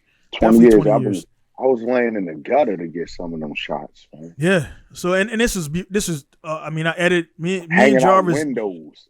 I edited it, and Jarvis shot 98% of it, and then like, you know, the other stuff came from a few other guys that had cameras, and then we edited. I was the editor, and he was the producer. He was like, put this here, put that there. So it was like, you know what I mean, we was ahead of the time, man. We was ahead of the time, but you know what I mean, let's be real, man. We were black dudes from Baltimore, and we were still when we go out to the white guy meets and everything, or white march and everything, they would kind of look down on us, but they would recognize and respect that, man, these dudes, they grinding and shit, man. Yeah, man, so. We put a lot of legwork in, man, and it's just whoever was a part of it, you know what I mean. I know they had the most fun, and I had a ball. I don't know, like you know, I'm not gonna say anything bad happened or anything to No. So my don't know because everything's good. We every turn, but if you can, you know what I mean, all that. There's always a classic time you can find that we all enjoy during that time, man. And it's just like for the rest of your life, you'll be like, I would never forget it. I'm still getting hounded, yo, because you know what I'm saying? Because while I was from the joint and I said leak the day, man, it's like 20 years later leaking from the DVD. It's like, I didn't know what to say. Like, it's looking fire. Like, he was like dripping, like, you know what I'm saying? Like, it's looking fire. Get out the car, it's gonna blow. But you know what I'm saying? Yeah, man. It's so much a, shit. No, and I don't want people out there watching, like shit, listening, man. It's not like because I mean, you've moved on with your life, man. You got stuff going on. It's like you're still pretty sure you're still interested in the car stuff and everything. But a lot of guys out there don't know, man. Like you gotta, it's just like when you get that family, man. You gotta take care of the family, and like that's when I mean, for me, I haven't drift for fun in like 5 years, man, because I'm in launching this business. Like, you know what I mean? All the drifting I do is like a quick promotional thing, trying to sell a car, or I'm at the track and somebody throws me the keys to their car and want me to test something real quick. And it's like, man, but you want to have fun, really? Yeah, I want to have fun, but it's like, dude, that fun shit costs money too. And dudes don't get that, man. When you grow up, bro. Yeah. You got kids. About it. You was living on the edge when you grow up. You got kids and everything. Now you got to reconsider. You know what I mean? Yeah. Now anybody that's married, you know, you got to ask the wife permission. Like, you don't want to hear that mouth. I mean, from my house, I'm like, babe, you guys can. No, it's too much money. All right, can I go outside? And I mean, and the thing about it, man, it's not people out there like, you know, again, it's not being a bitch or something like that. It's just like you want the relationship. Yeah. You want that relationship to last, man. You gonna do what you gotta do because she's worth it, man. Right. Happy life, thinking like, look, you ain't stop my cuddle time. You know what I'm saying? When she say, okay, babe, I got it. Yeah. Yeah, man. That's like, dude, like, you got daughters. Yeah, you got daughters too, man. So I don't care how fucking tough you are, man. When your little daughter look at you and like they want you to do some stuff, you're like, all right, I guess we doing that. You know what I'm saying? It's like, you be like, man, you like 5 minutes ago you was arguing with somebody about to knock their fucking head off, and then like this little girl be like, nah, I want to do this. And you be like, all right, cool, let's go to the park or let's do this. And it's like, like the boy, yo. I'm on the phone driving. Yeah, you raggedy bitch. Like, Dad, come back, man. Baby, I got you. Go ahead. Yeah. Go right there. Yeah, with the boys, man, you kind of like, you know what I mean? Boys are rougher, man. So you kind of like, man, go sit your ass down, man. So you can tough them out, right. Yeah. So speaking of that, man, because your son's pretty much almost your height or the same height, man. So how was the dynamics, man, between they testing the old line and shit, man? They did when they got 14 or 15. They test on they test, but I ain't a small frame, so they kindly that happened like 5. Yeah. Yeah, man. Yeah. Yeah. I mean, I'm fine. I know it. I already know what's gonna happen, man. What it's like around 14, 15. I don't know what it's about 14 and 15 years old when you start getting that. Right, it's like, you know what I mean? He's like, Dad ain't that big, I can take him. But it's like, hold on, son, I got some. Yeah. It's like, oh. Yeah, dude. Because they even do it like when you put the grown man strength, you put the hand on like, oh, that's that grown man strength. I ain't get there yet. Yeah. Because that even I got my 5-year-old and my 3-year-old just turned 3 yesterday. And it's like, man, they don't know. They just small, so they be like swatting at you and shit. Or they'll be like, nah, I don't want to do that. You be like, all right, man, they cool, but you'll still let them know. And I was like, man, I already know when they get, I'm gonna have to beat their ass when they get about 15, like real good one time. And then they're like, all right, cool, man. It's like, then you might then they don't know out, put them in a jiu-jitsu move. What? Yeah. Say what? That's the thing. That's the thing. They're gonna be training too, so I think that might not be a problem, man. Because I think when kids do martial arts, they kind of get the point. Yeah, discipline. They'll be training with me too and everything. So I told my wife, I'm like, look, man, she bugging about watching all 5 kids. I'm like, dude, they gonna be with me. And my daughter is like a tomboy because she follows. She's one and she's following them, so she's jumping off of stuff. Already got scratches on her face and everything, and. You know what I mean? Still pretty and everything, but she gonna be, it's gonna be cool. The twins are girls. They're coming out. So we got them coming out. So yeah, man. Don't worry, you know how to use a semi-automatic weapon. You are. Yeah, shit, we ain't nothing over here. I got a katana. I got a samurai katana and shit. So you got the They with the whole blade on that. I got the one joint right here. This is a fake joint, but I got the I got down in the garage an actual real katana from '69. So I already tested that shit right at the door. I do, man. Cause like, you know what I mean, I never got rolled up on here, but you know what I mean, and I never probably will. But you know what I mean, hey man, if somebody's acting like off, they'll get their fingers or some shit cut off. But yeah, it's like the real katana, like it actually makes a noise when you swing it too, like the yeah, it does that shit. Sound like a whole Wu-Tang intro. Yeah, intro dude. coming on like that. Yeah, man. Yeah, that shit do it. But man, like I said, I'm looking to get back over.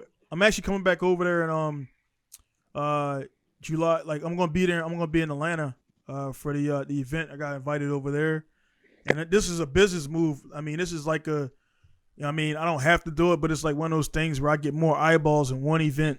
And T-Pain's gonna be there, and I've kind of been going back and forth with some of his people, try to give him a podcast, but he's like, he's trying to relaunch his rap career, so that may or may not happen. Because you know T-Pain is drifting now, right? What? Yeah, T-Pain is full blown. Look, check out his page. He's full blown drifter now, man. Yeah, so you know that's gonna connect sooner or later, right? You speaking, it just come to life, yo. You know what I mean? He's like, see, I want to put this in the parentheses, yo, for anybody. Yeah. He's able now. You gonna see him at T-Pain house. Like I told you, it has been happening. I mean, I'm not even shocked, yo. I'm just waiting. Because he gonna be there. He gonna be there at the event. Supposedly, he gonna be at the Atlanta event. I didn't know. I'm not going there because he's gonna be there, but I'm gonna be there doing my thing, and I'm pretty sure Black Dude Mohawk going to stick out, right? So, so my other dude is Alan Newsom or Bridge Motor, which you'll meet all those dudes, man. But once I get, I mean, what I'm working towards right now, the sacrifice, man. I'm going to be in the States regularly, man, because Japan is cool. I've been here for 13 years now, and like, again, us being from Baltimore, man, we recognize game quick, and it's like they be holding people down, man. Like if you see D1, it's the same old faces, man, for the last 15, 16 years.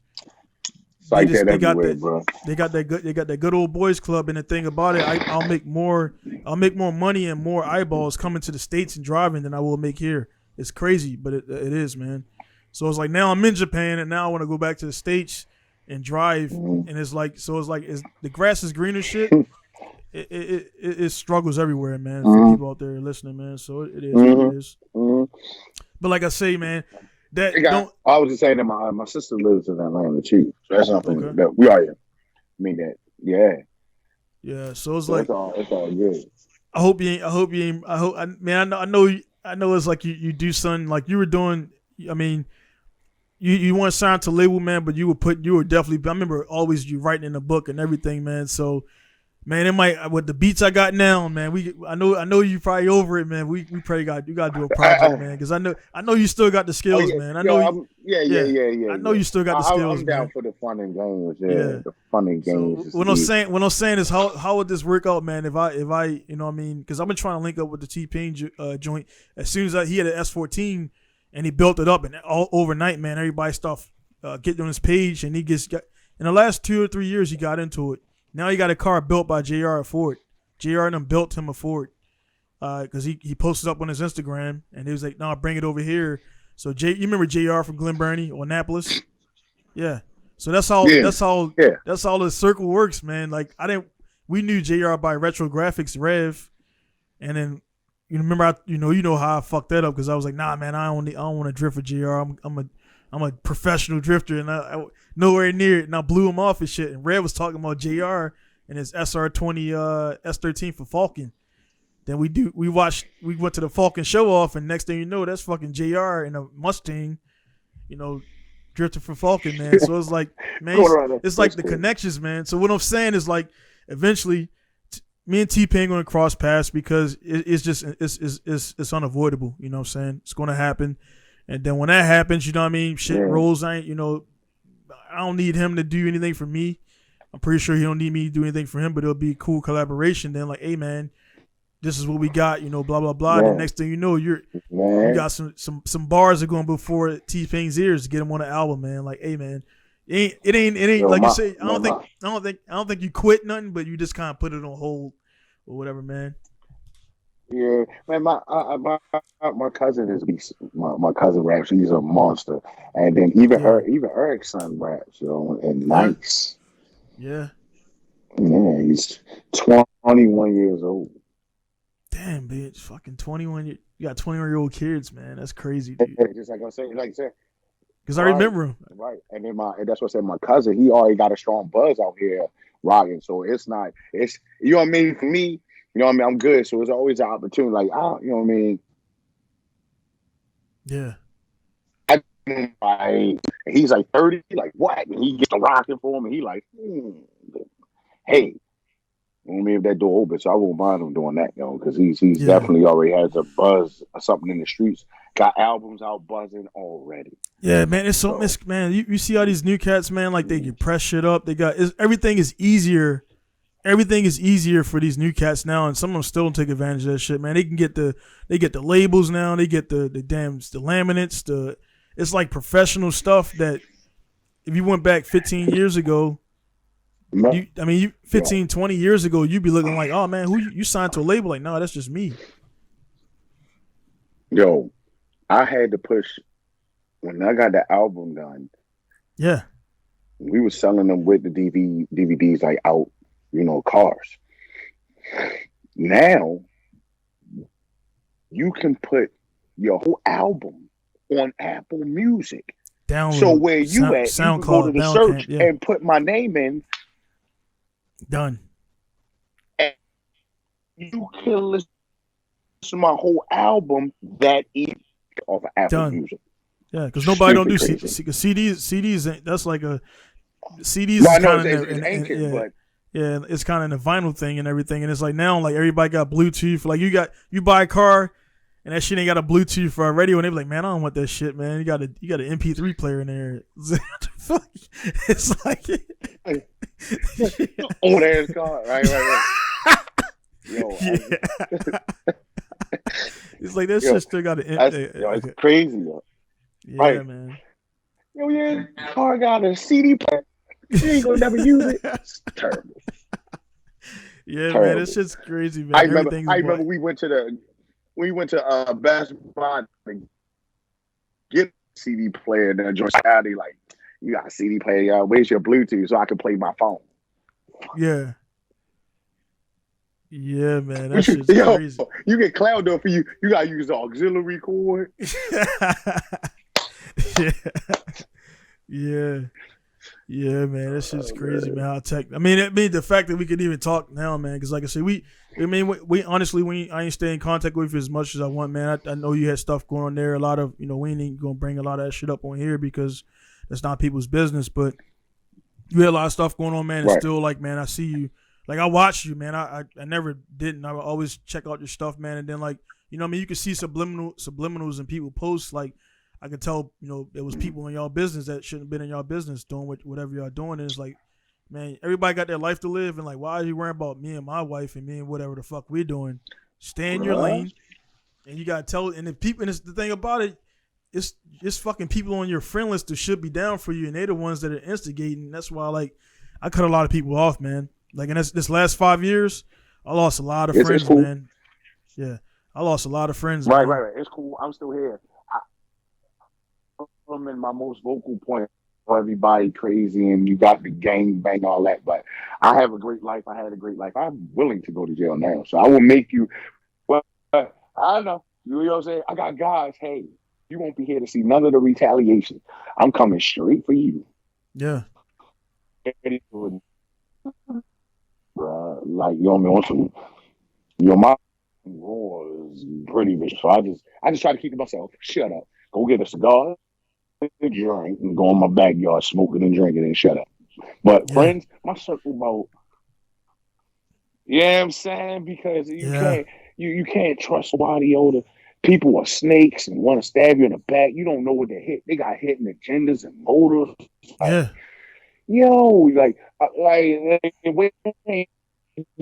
friends happy that people love the same thing we did. We just love, you know what I mean? But all these people with these hidden agendas, like, yo, what is all of it?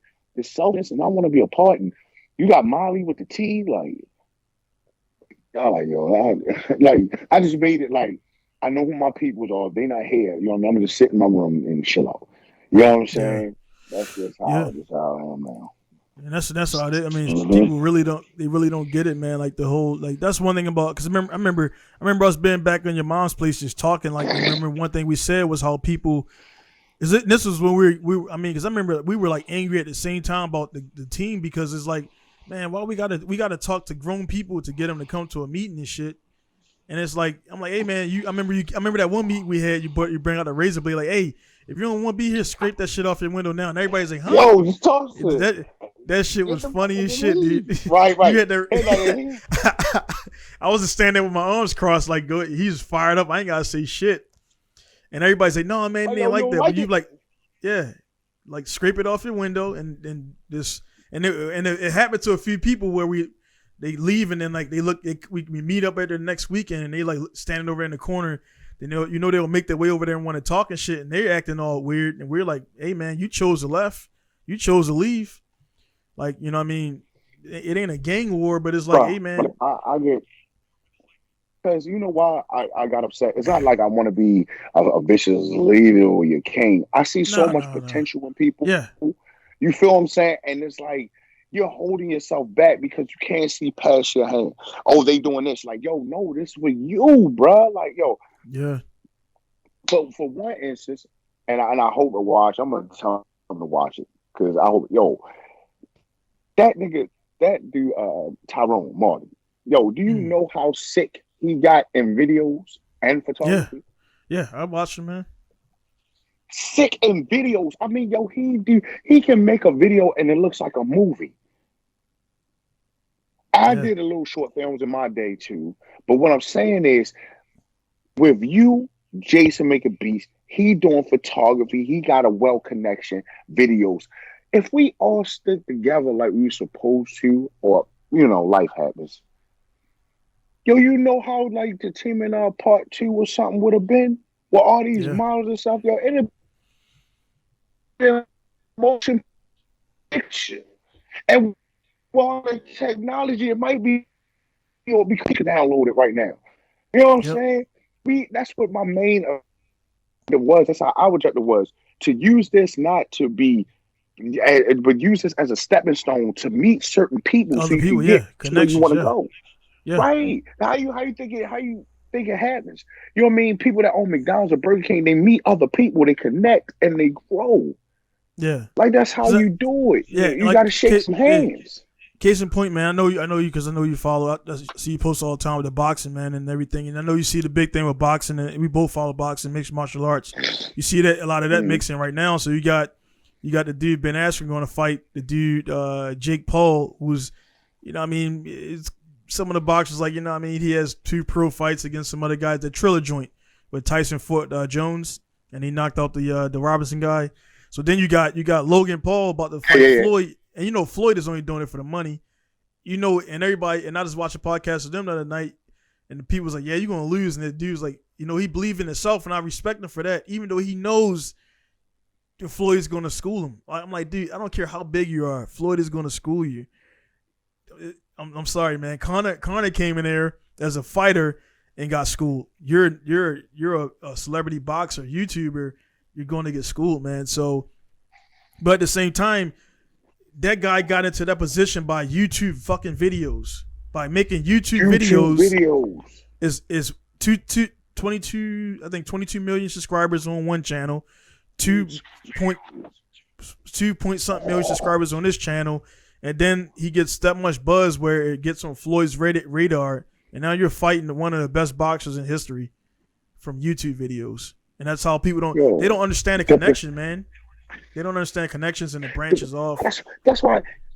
Yo, that's why I get so mad. It's not. I know you get mad now. Got so much potential. Because you got so much potential, and you can really manifest on a whole new level. Yeah. And you don't see. And when somebody, okay, like, all right, for instance, you can go to a junkyard right now and see the Yep. beat up Skyline, and you have the money to get that Skyline, you like, yo, I could get that Skyline, put this engine in it, I can get the paint. All I gotta do is knock the frame out. You see the car Yeah, not for what it already. is, but you see the car going Yep. down the street flying. It's the same way with how I felt, how I looked at half of the team. Like, yo, look, they go, like I just said, Jason, look, they go Timberland Jr. Yeah. Yo, like even Tyrone, like, yo, that boy could be a producer or something. I'm looking at these potential, and they don't see it for themselves. So it's like I get upset because of like, yo, dog, if you had done everything now, everything's laid out for you. Yeah. You made like $1,000, $2,000 something dollars would have been laughing at. This you would provide for your family and make a business. So therefore now you like 30, 40, and you already was working on it when I saw it at you was 20, and you 30, 40 years old now. That's like 20, 15. Yeah. It's crazy, dude. You already manifested, and you're enjoying the benefits. And now your children's almost older. You're teaching them how to keep it moving. By the time you see Jamaica with your feet wifey, you like, man, you know, it all started when I had this passion about street racing. Shit. It's crazy, man. It all started like that's crazy right there. It all started like no shit that when I got hired at Regal, man, which is like it's crazy how life, because if I never got hired there, odds are, man, even though Baltimore's small, we probably would have never met. And that's how crazy it is because I got a job there. Will was already Will and Dante was working there already, and I was working at Old Country Buffet. But the reason I worked at Regal was because what was it? I was playing football, so Old Country Buffet, I got tired of working there, and Regal they would allow me to work on Saturday and Sundays because I was playing football and shit, so I couldn't do anything Monday to Friday. So I got up there, and Will the way I got there was Will and Dante was already working there. And then, Spencer and all those guys, and I don't know what's up with Spencer, man. I heard that news about him and that shit and everything. I haven't heard it. I seen him years ago. Sammy, my man. Yeah. Sammy hits me up like Hopkins. every holiday. He's doing good. Yeah. He's with them. He's, still in the military, but he hits me up every chance he get, man. That good brother, man. That's still my brother in my heart, man. He's still there. Solid dude, man. Yeah, probably definitely gonna have Sammy on, man. So I'm gonna have eventually all the crew gonna get on and everything. I'm gonna get Sammy on. But yeah, it was just that even when we were at Regal, man, like we just like we were known as we always had the cars there. So people would, and then I think Chris was the manager and everything, kind of like trying to simmer things down and everything. And then they had to do the cat Dominic or whatever. And then Eric, of course, you met Eric or whatever. You see Eric, Eric just bought a damn truck, man. So Eric driving the truck now and kept pushing. He's doing man. a wonderful thing, man. I still give kudos to him. He's doing a wonderful thing. He did give me an opportunity to help. For as with his car club. It's not that I didn't want to. I never told him, it's that stress level, man. And then with all this stuff happening, like I don't really have the time for it. But that stress level and trying to make people see something that they don't see for themselves is crazy. It's different now too, man. Because again, we talk about social media a lot on this podcast, man. It's just different now because it's like it's way too like to have a small group of people. That was like before, humans always been in packs. You know what I'm saying? Like the whole, the whole whatever. But it's like now it's so like I just met a dude over and I just talked to a guy in South Africa last week.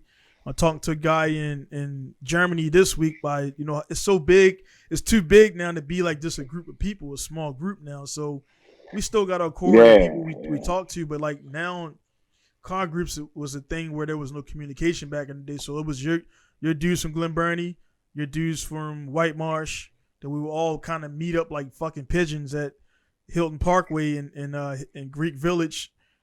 And that's how we met more people, but there was no phones. I mean, there was phones, but only the ballers really had that shit. I didn't have a phone until I was like, what, junior year in fucking high school, sophomore. This was like 2001, 2002, man. I didn't have a phone until 2002. little Ericsson prepaid I mean, shit.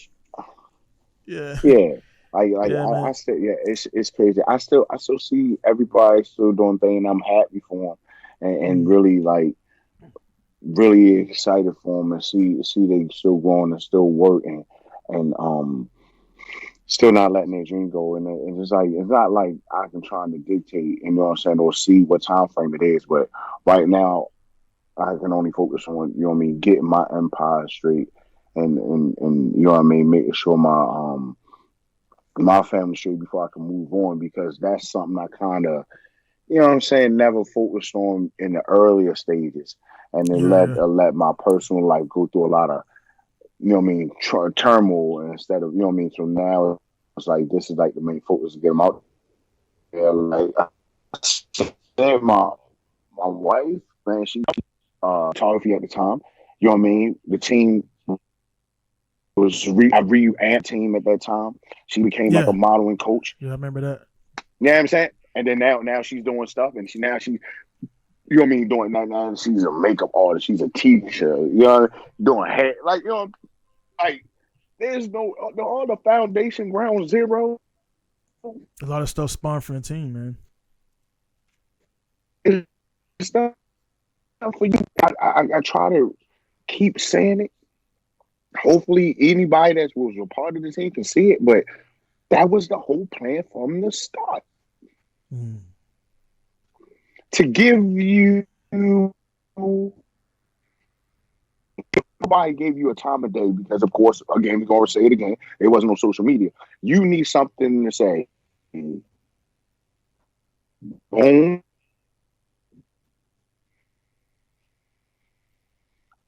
So it's like, yo, I want to do a shop. You know, I'm trying to be a rapper. Right. You know what? We everybody in the core and kept it in the family. And that was just the thing. That was just the main course of it, to give you the opportunity to spring and use it as a foundation, man, to build. And you can move turmoil. You can, you know what I mean. Like, you got your own, you know what I mean, your own shop and everything. You don't got a team member. And of course, you the president. Mm. No, it's still on my it's still in the car and everything. Yeah, That yeah, foundation. yeah. It's still my car Yeah, right I outside, mean, right. but you know what I'm saying. Like, Yeah, yeah, yeah, yeah. Yeah, man. it's It's just still. I mean, everything. it's Just still there. Because my yeah, thing, man, was like we never like we never did like Backstreet Boys and like, all right, man, you know what I mean, Justice popping, everybody else do that. It's like no, it ain't no type shit like that. It's just like we still, like I said, we got the little group on there. I kind of chime in when what I mean, we just, people out there who don't know, and I think this well, by the time you watch this, DMX, he passed away recently, man, and that was one of the cats that, yeah. you know what I mean, Hmm. we was rocking all hard to him in that era. And then, like, that it's just crazy, man, how time flies, man. And like, he had his own issues and demons and stuff like that and everything, man. But it's like, damn, man, we wake, what I mean, that dude, he did, but when he was active, I mean, I'm hoping he lived out all his things he wanted to do and stuff like that. I would hope so. But it's like, time is limited, and we all gonna. I mean, one thing I hate to even bring it up, man, but it's like, man, everybody's gonna go away from this place, man. But it's like, do what you can do, make your mark, and like, one thing for sure, Everybody, man, is like, yeah, yeah, everything. One thing for sure, man, is like, I don't care what you say, man. everybody's gonna go. Yeah, every in the city of Baltimore, man, when you talk about import cars, dude, somebody or everybody from my group has been brought up. Like, hey, man, I remember that dude had this. Well, that dude's in Japan, because dudes hit me up. Dudes hit me up from back then, like, oh man, what you up to? I'm like, I got a shop in Japan. They be like, what? You had the dude that busted S240? I'm like, yeah. Yeah. I'm that guy, and I got like plus 40 other Yo, cars now. You know what I'm saying? So it's it's like, yeah, yeah, it's like, why not make a name for yourself? Like you got one life, right? There's one yeah, life, you. yeah, There's no other you. You know what I'm saying? Why not make some? Let's say, why don't you leave your stand? Why don't you show the world you? right, If it's collecting bottle caps, collect as much bottle caps and make a noise for yourself. Be yeah, the most awesome, ultimate, great you, because you don't know By collecting all them bottle caps, you inspired me to become a professional boxer. And I'm 17 because I'm like, how come by somebody that had nothing got so focused to collect these bottle caps? So I start pursuing my dream. And then I'm be like, boom, boom. You see what I'm saying? You don't know what you doing by being the best you can be. Inspire somebody else. You know what I mean? Her life and it was sad and had no way out. And look, and saw us flying down the street and say, I want to race my car. That look, Yeah. I gotta get with this. You see what I'm saying? I know we're inspired. I'm not saying we know. I remember in the time of the team that we had a bunch of. Remember, it was like we had the prospects. It was like, dude, we got fucking prospects. Like we got little young dudes who just got their car. Because I remember the one cat who had the dreads, who had the blue Integra, his brakes locked up on that day out near White Marsh. Then we had the dude, Yeah. the dude, fuck was his name, man? Derek. We had Derek came up.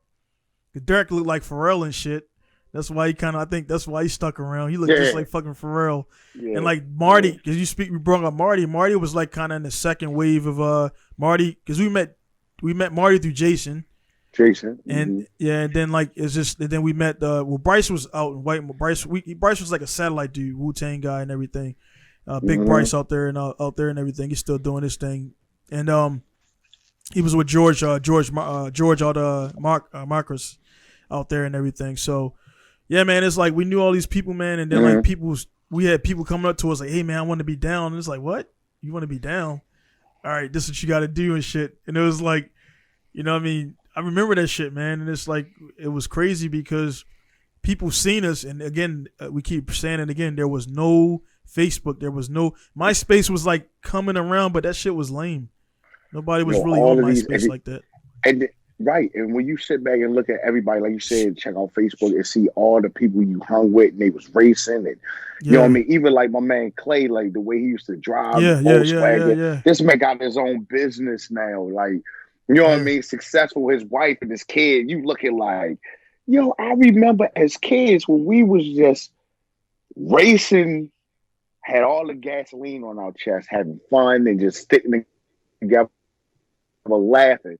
It's like a movie. It's like, yo, look at him now.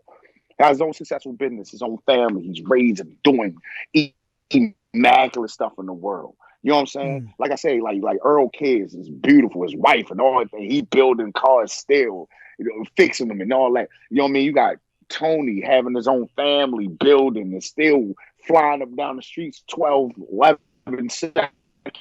You know what I'm saying?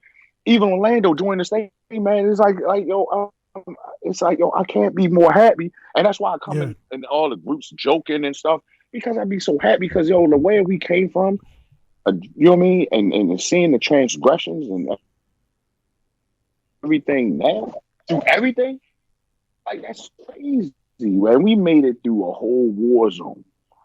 Yeah. And we were doing it right in the war zone pretty much, man. And 5,000, you see each other, you know, and see everybody still doing good and hollering at each other, yo, they still check on me. Especially Tony. Tony hit me up maybe, you know what I mean, and check my say, yo, what's up, yo, how you feeling? And everything. And boom, yo, slap hands and all that. I ain't get to tell you, but I don't care, yo. Even my grandma, you know, she's 94, man. She's going through some cases right now, like she has dementia, like right now. Yeah. Hey, you know what I'm saying? She's 94. She going out, but you know what I'm saying? And then these are the things where she loves. She knows. Like she still talk about Damon. Like D-Mom, like, yo, how he doing? I'm like, he good. You know what I mean? Doing everything he's supposed to do, running his life. And then she'll ask me, her and Tony, she's like, her and Tony danced. And she still remember that. You know what I'm saying? Like he danced. I mean, of course, you know, we know Tony jokes around, but let's keep it real. Like my grandmother remembers dancing with somebody on one of my friends and still remembers your name. And she has dementia. Yeah. You feel me? And that all from racing cars. It's crazy, bro. That's, man. No, it's crazy, man. It's like they don't, you know, your grandmother is one of those. It's like that their era of people, man. Like they just don't make them like that no more, man. Like I remember back in the day, this 20 years ago, we first met, man, I remember, dude, she was already older, and she was still sharp as hell, man. Like, you want to get nothing by her.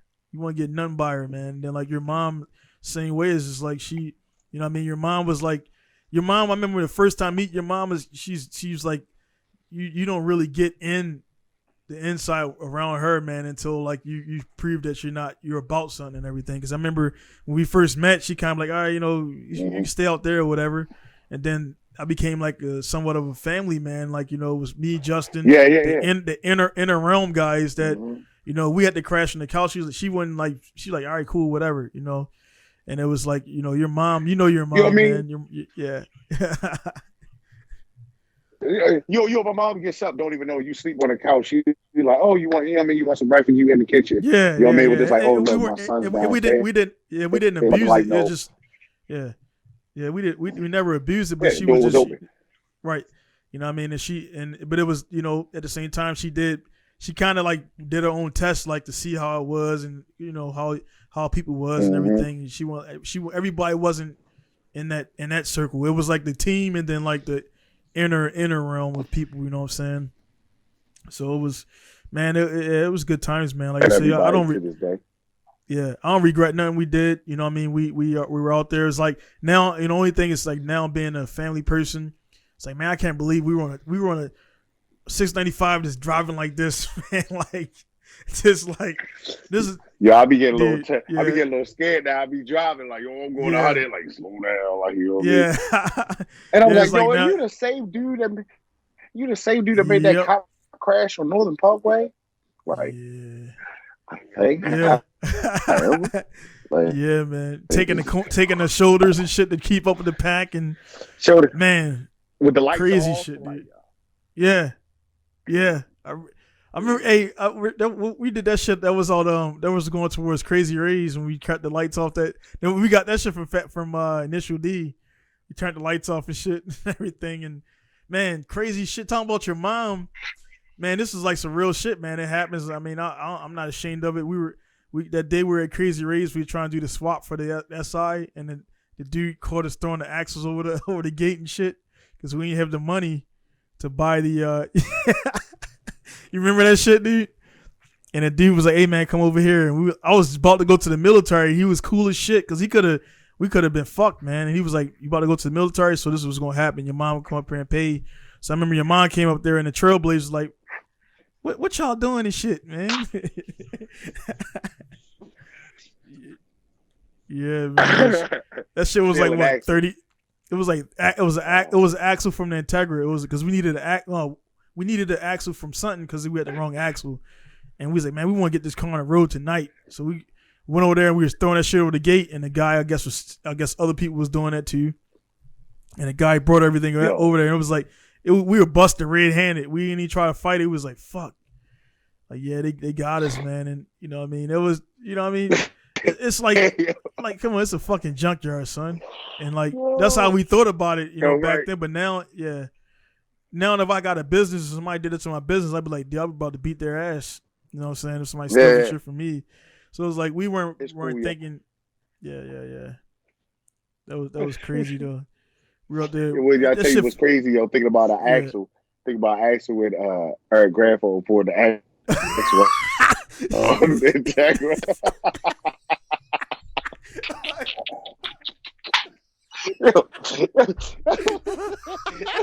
like boop, and then they drink like a chicken wing out the drink, like I remember that shit, man. I remember that shit, man. Because every time, man, and his grandfather, I think he was skinny. His grandfather, rest in peace, man. He was skinny, and he had that wife beater on his shit. And that motherfucker was sharp too, man. And he was like, man, he used to pull that shit out. He was always getting our Eric shit, man. Yeah, I remember that shit because he pulled that shit straight out. He poured the drink like this. He said, "Oh, dude, that shit." Because that shit, like, it was funny because it's like man. He pulled that shit out and it hit the ground like. Oh man. Yeah, yo. Oh man, yo. And then car was messed up, mad as hell. And then he never got that car running. And then after he pulled that shit out. He kind of pulled a cigarette and went in the house like, man, you got to fix that shit or something. I forgot what he said, But he was like, man, I'm out of here. He like left and shit. As soon as that shit popped out, that shit, Eric was just looking at him like, hey, Pop, what you doing, man? Man, I remember that shit vivid. Because his face was funny as shit. Because Pops knew he fucked up. But he didn't want to admit that shit. Like, nah, man, I ain't wrong. That's how you do it. Yo, lit the old school cat. When I was like, yo, you gotta get somebody to fix that, yo. Yeah. That was the old school cat shit. My Like, God, yo. Yeah, that shit was funny as shit, man. Oh, yo. There's like if you pull somebody's arm out of socket and just let it fall on the ground and shit. Come on, so you gotta go to the doctor now, son. Yeah, dude, that shit, man. It wasn't even like that before. Yeah, man. I remember as soon as you mentioned that shit, I knew exactly what she was about to say, man. I remember that shit vividly. Eric was mad as shit, man, because he had back then he was pushing the RSX, and then they traded the RSX in for the 350Z when that first came out. No, my bad. Was it 350 or the 3? He had the 350. He had the 350, but his beater was the Integra. Yeah, because I remember. Yeah, because we had that, and that was like when we got that car. He had got that car, and Jason had got this S2000. So our level of cars is starting to go up, and then we started getting even more notoriety because back then we just had the Civics, and then that's when we got on with Earl, and Earl, had the Prelude, which was fast, and then we started meeting a bunch of other dudes from Glen Burnie, and Amy bought the show stuff, and it is it was good times, man. Of course, there was drama, everything is drama here and there, but it was very subtle. It wasn't always like major drama. Right. It wasn't major shit. It was just like yeah, dude, it was man. Way too many good times, man. It's like you forget a lot of that shit too, man. Like I like when Orlando scared his father in the car. Yo. Oh yeah. Like, Jesus. Yeah. The Ultima. I can't find pictures. I know a lot of people don't. I know.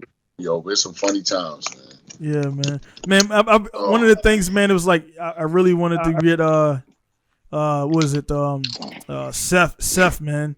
Cause Seth and him was on Glen Burnie, and but it's like, man, Seth was like, it was like, I guess you always knew about Seth because I met Seth, and he was kind of like a smooth Rico Suave type dude, getting chicks and racing, but they weren't really doing it as hard as we were doing it in Baltimore though.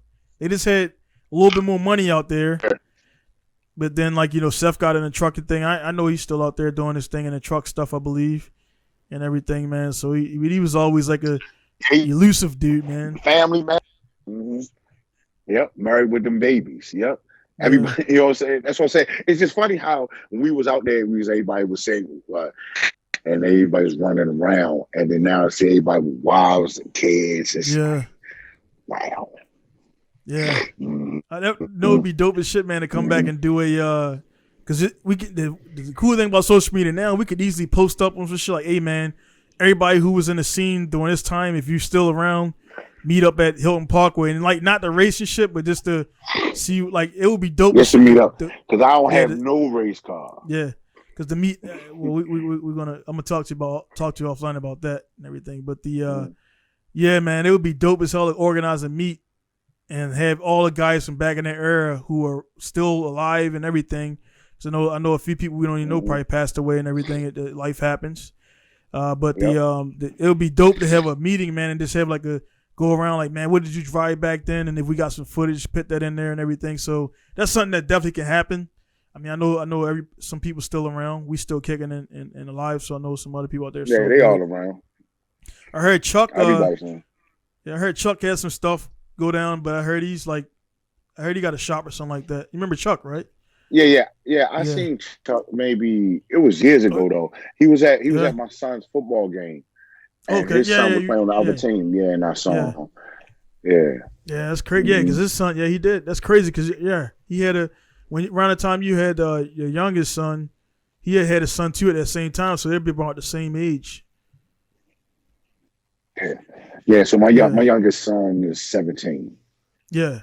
So because I think your son might be older because I know for sure because remember I was working at Chuck's shop. His son was like 1 year old when I was working there. And this was almost 20 years ago. Yeah, so definitely that was the son, CJ I think his name was. But the man, I'm gonna get out of here, man. Like we're gonna do this again. This ain't the last time, man. So it's way too much. It's way too out, man. Our friendship is over 20 years, man. We've done so much stuff together. It's way you can't even get all this into one podcast, man. So we definitely gonna chop it up again. Right. Definitely hit up the dude J Hove. You know what I mean? And you know, Brian is doing this thing out there and everything. Brian is another one I follow, man. 'Cause we know Brian, man. Brian was wild on all facets, bikes, cars, everything. Brian was wild, and you know, I'm glad to see him doing this thing, and he driving the trucks and everything. So he hit me up a little while ago about some stuff, but it was some car parts and everything. But yeah, man, I'm just glad to see everybody doing this. He's still driving monsters, you know. Oh yeah. Yeah, still driving monsters. That's the first time, first time ever we went to a truck shows because of John. Oh yeah, that was so much fun. And them dumb trucks was going down the track like 15.8 seconds, and he was shifting like a mug, man. I was like, that's when we saw the truck go down the track. What was it, like a jet truck, like 6 seconds, 7 seconds? Shit, it was fat. It was that. Yeah, it was. Cause that motherfucker was shaking the. He was staging, and it was shake. The trees in the background were going like this, and then we were. You was down closer because you were recording, and then I think the camera had died, and then we had the backup camera, and we were up in the stands, and like you could feel the heat. You could feel the heat from that fucking jet truck, man. Like, you know what I mean? So I know the dudes who are working in the pits, they're like hair eyebrows probably melted off and shit.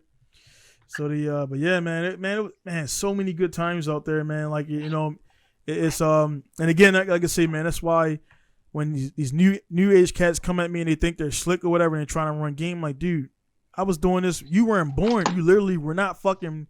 You were like literally not born when I was already. We were already racing shit. You weren't thought of, and they be trying to tell you shit. I'm like, nah, dude. Like, I'm like, bro. I got years in the game, and I mean, it's not that we trying to be boastful about it. It's just that we survived those years, and I mean that's part of getting older, man. I remember like now I didn't want to, you know, when we were younger, you didn't want to get old. Now it's like, man, I want to get as old as possible, man, because that's wisdom. You know what I'm saying? That's seeing all them guys, man. God dang. Yeah.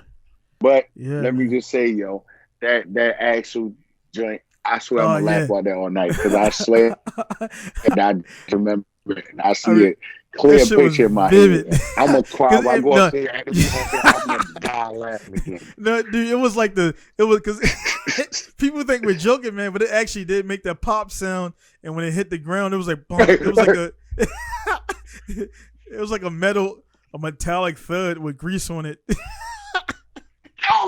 yo, I'm gonna hit go back.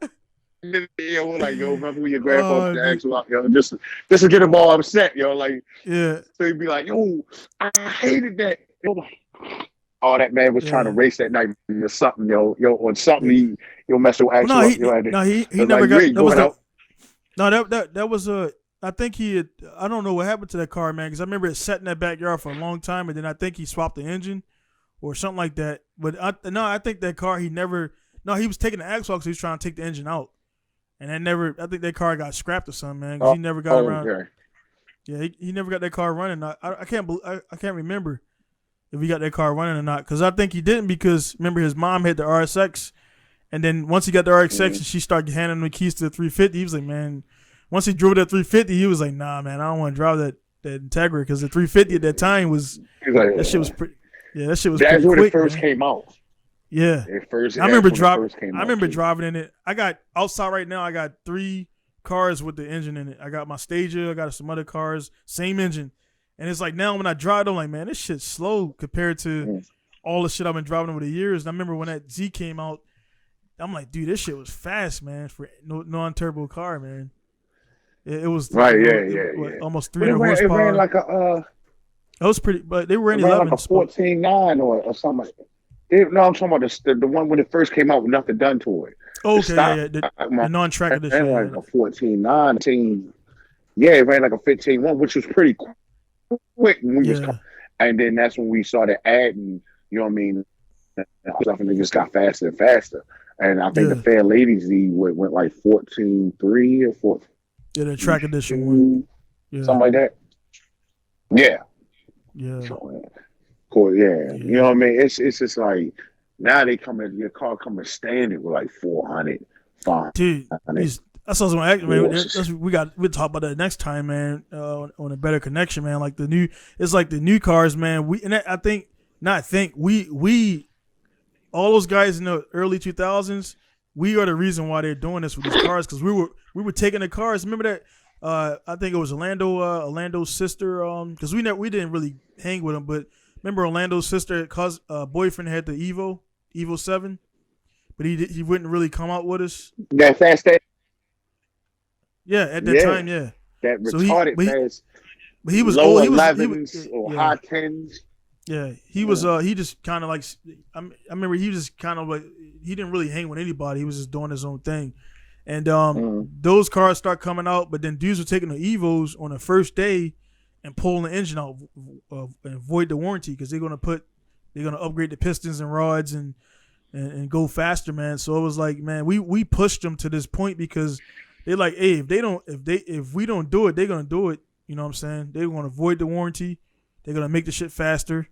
So we pushed them to making these cars out the box 500, 600 horsepower, 11 seconds, drag radios, 10-second cars from the factory. Yeah. This shit's crazy, man. So I know, like the fact that when we was still racing, and I want to put out there for the people that's watching, Fast and Furious came out, Drift and 4 and 5. It was like when that movie, not talking about now, because they going too far. it's I too don't know much. what they Yeah, are it's too now. much. I think it's like I was out the boat. but I'm talking about when they made Too Fast, Too Furious, then they made Tokyo Drift. I'm talking about maybe like 5. When they came out with that movie, it was like like a whole import domestic meet at the movie theater. Yeah. I'm talking about every racer came out at the same time to see this movie. And you know what happened when we all leave. Yeah. I'm going to just let that sit there. You knew how we got there. Man, I caught a $500 ticket. I had a WRX. I think it was Fast and Furious 4. I had it hyped. I had the access port. I had it hyped. I'm unsure, but I know that car was in the 13s. And it was nice. I just got it. James just looked over. It was, listen, and Justin had the Type S Acura. And you don't mean a steak joint. He flew. I was like, yo, we all right. He was like, oh, we on the highway. 290. Gone. When I hyped that, the daggone WRX was going like 140 and it was keep climbing. And I caught it. I was like, I hit him. I said, yo, look behind you. He said, hell no, right? Then he was like, yo, where the lights?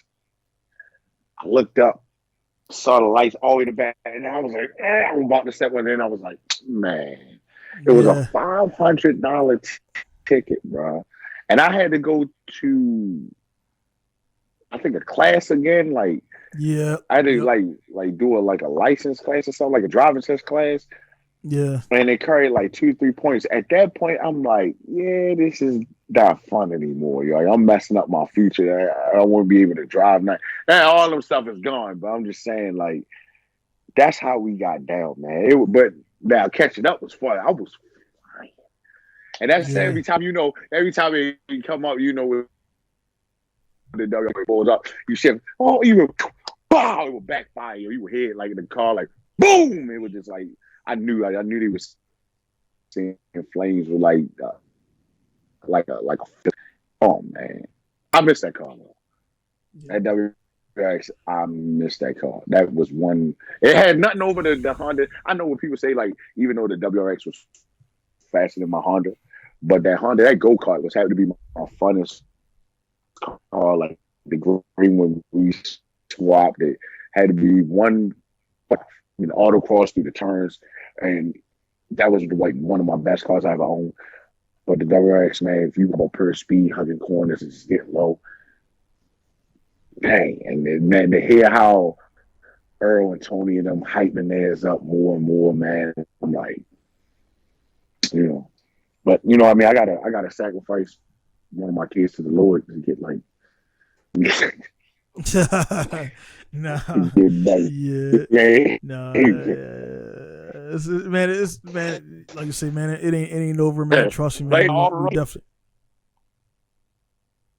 we gonna do it up, man, and everything. So it's all good, man. We gonna make it happen and everything. So yeah, man. I said we definitely gonna chop it up again and do this again, man. I gotta get out of here and get to my kids or they're shit. I gotta go pick them up soon and shit. But yeah, man, everything's good to go over here. Like I said, I definitely ain't forget about you and nobody else back there that I came up with, and that's I kind of get the sense, man, because it's like actions speak louder than words and everything, man, and like a lot of things with the business and all that stuff, man. Like, you know, I post stuff up or whatever, and now I don't, you know, social media is what it is, but one thing I don't do is I don't separate it. Like, people think, oh, social media is this, real life is that. Like, nah, man, it's an extension of who you are. So, like, again, if you're online talking reckless and acting out, like, that's real life, man. So, I mean, I treat it how it is, man. So, I've been getting, like I say, man, I lost a lot of friends. And I'm talking about friends that we came up with because they thought that they were, like, above the process. I'm like, bro, I'm running a business. You got to come at me this way. We want to do this stuff like that. Ain't no homie hookups because I got to come out my pocket with, you know, 4 figures every month to pay bills and everything, man. And that's every month. You know what I'm saying? And I don't ask nobody for nothing. It's like I make it happen. So people don't get it, and I don't explain it to people, but it's like people just assume that because they see the cars, but they don't know I traded a car for that car. I did some work for that car. I bought her for some stuff because everything ain't cash transaction, you know what I mean? But so people think I bought all these cars and I got all this stuff. Like, nah, man, I had to do this to do that and do that. So I will tell you, man, like, and everybody who don't know, that grind, the grind is the same, man. I'm just in Japan. Everything how we was doing back in the day in James' shop and at your mom's house in the driveway with the car rolling down the hill, it's the same shit, man. It's the same shit, man. It's the same. And Earl backyard, you know, to see Earl go from where we met Earl at, then, you know, how his second house to the house he at now, like, people don't even know about how he was making it happen in that smaller garage. And that's where, like, when I built my cars, like, I'm like, dude, they like, how you make a car in that small garage? I'm like, bro, you don't know where I come from, man. The people, like, we building cars in the back alleys. You know what I'm saying? So, leaving the car there till the morning. Yeah. You know what I mean? In Baltimore, man. In Baltimore, yeah. Yeah.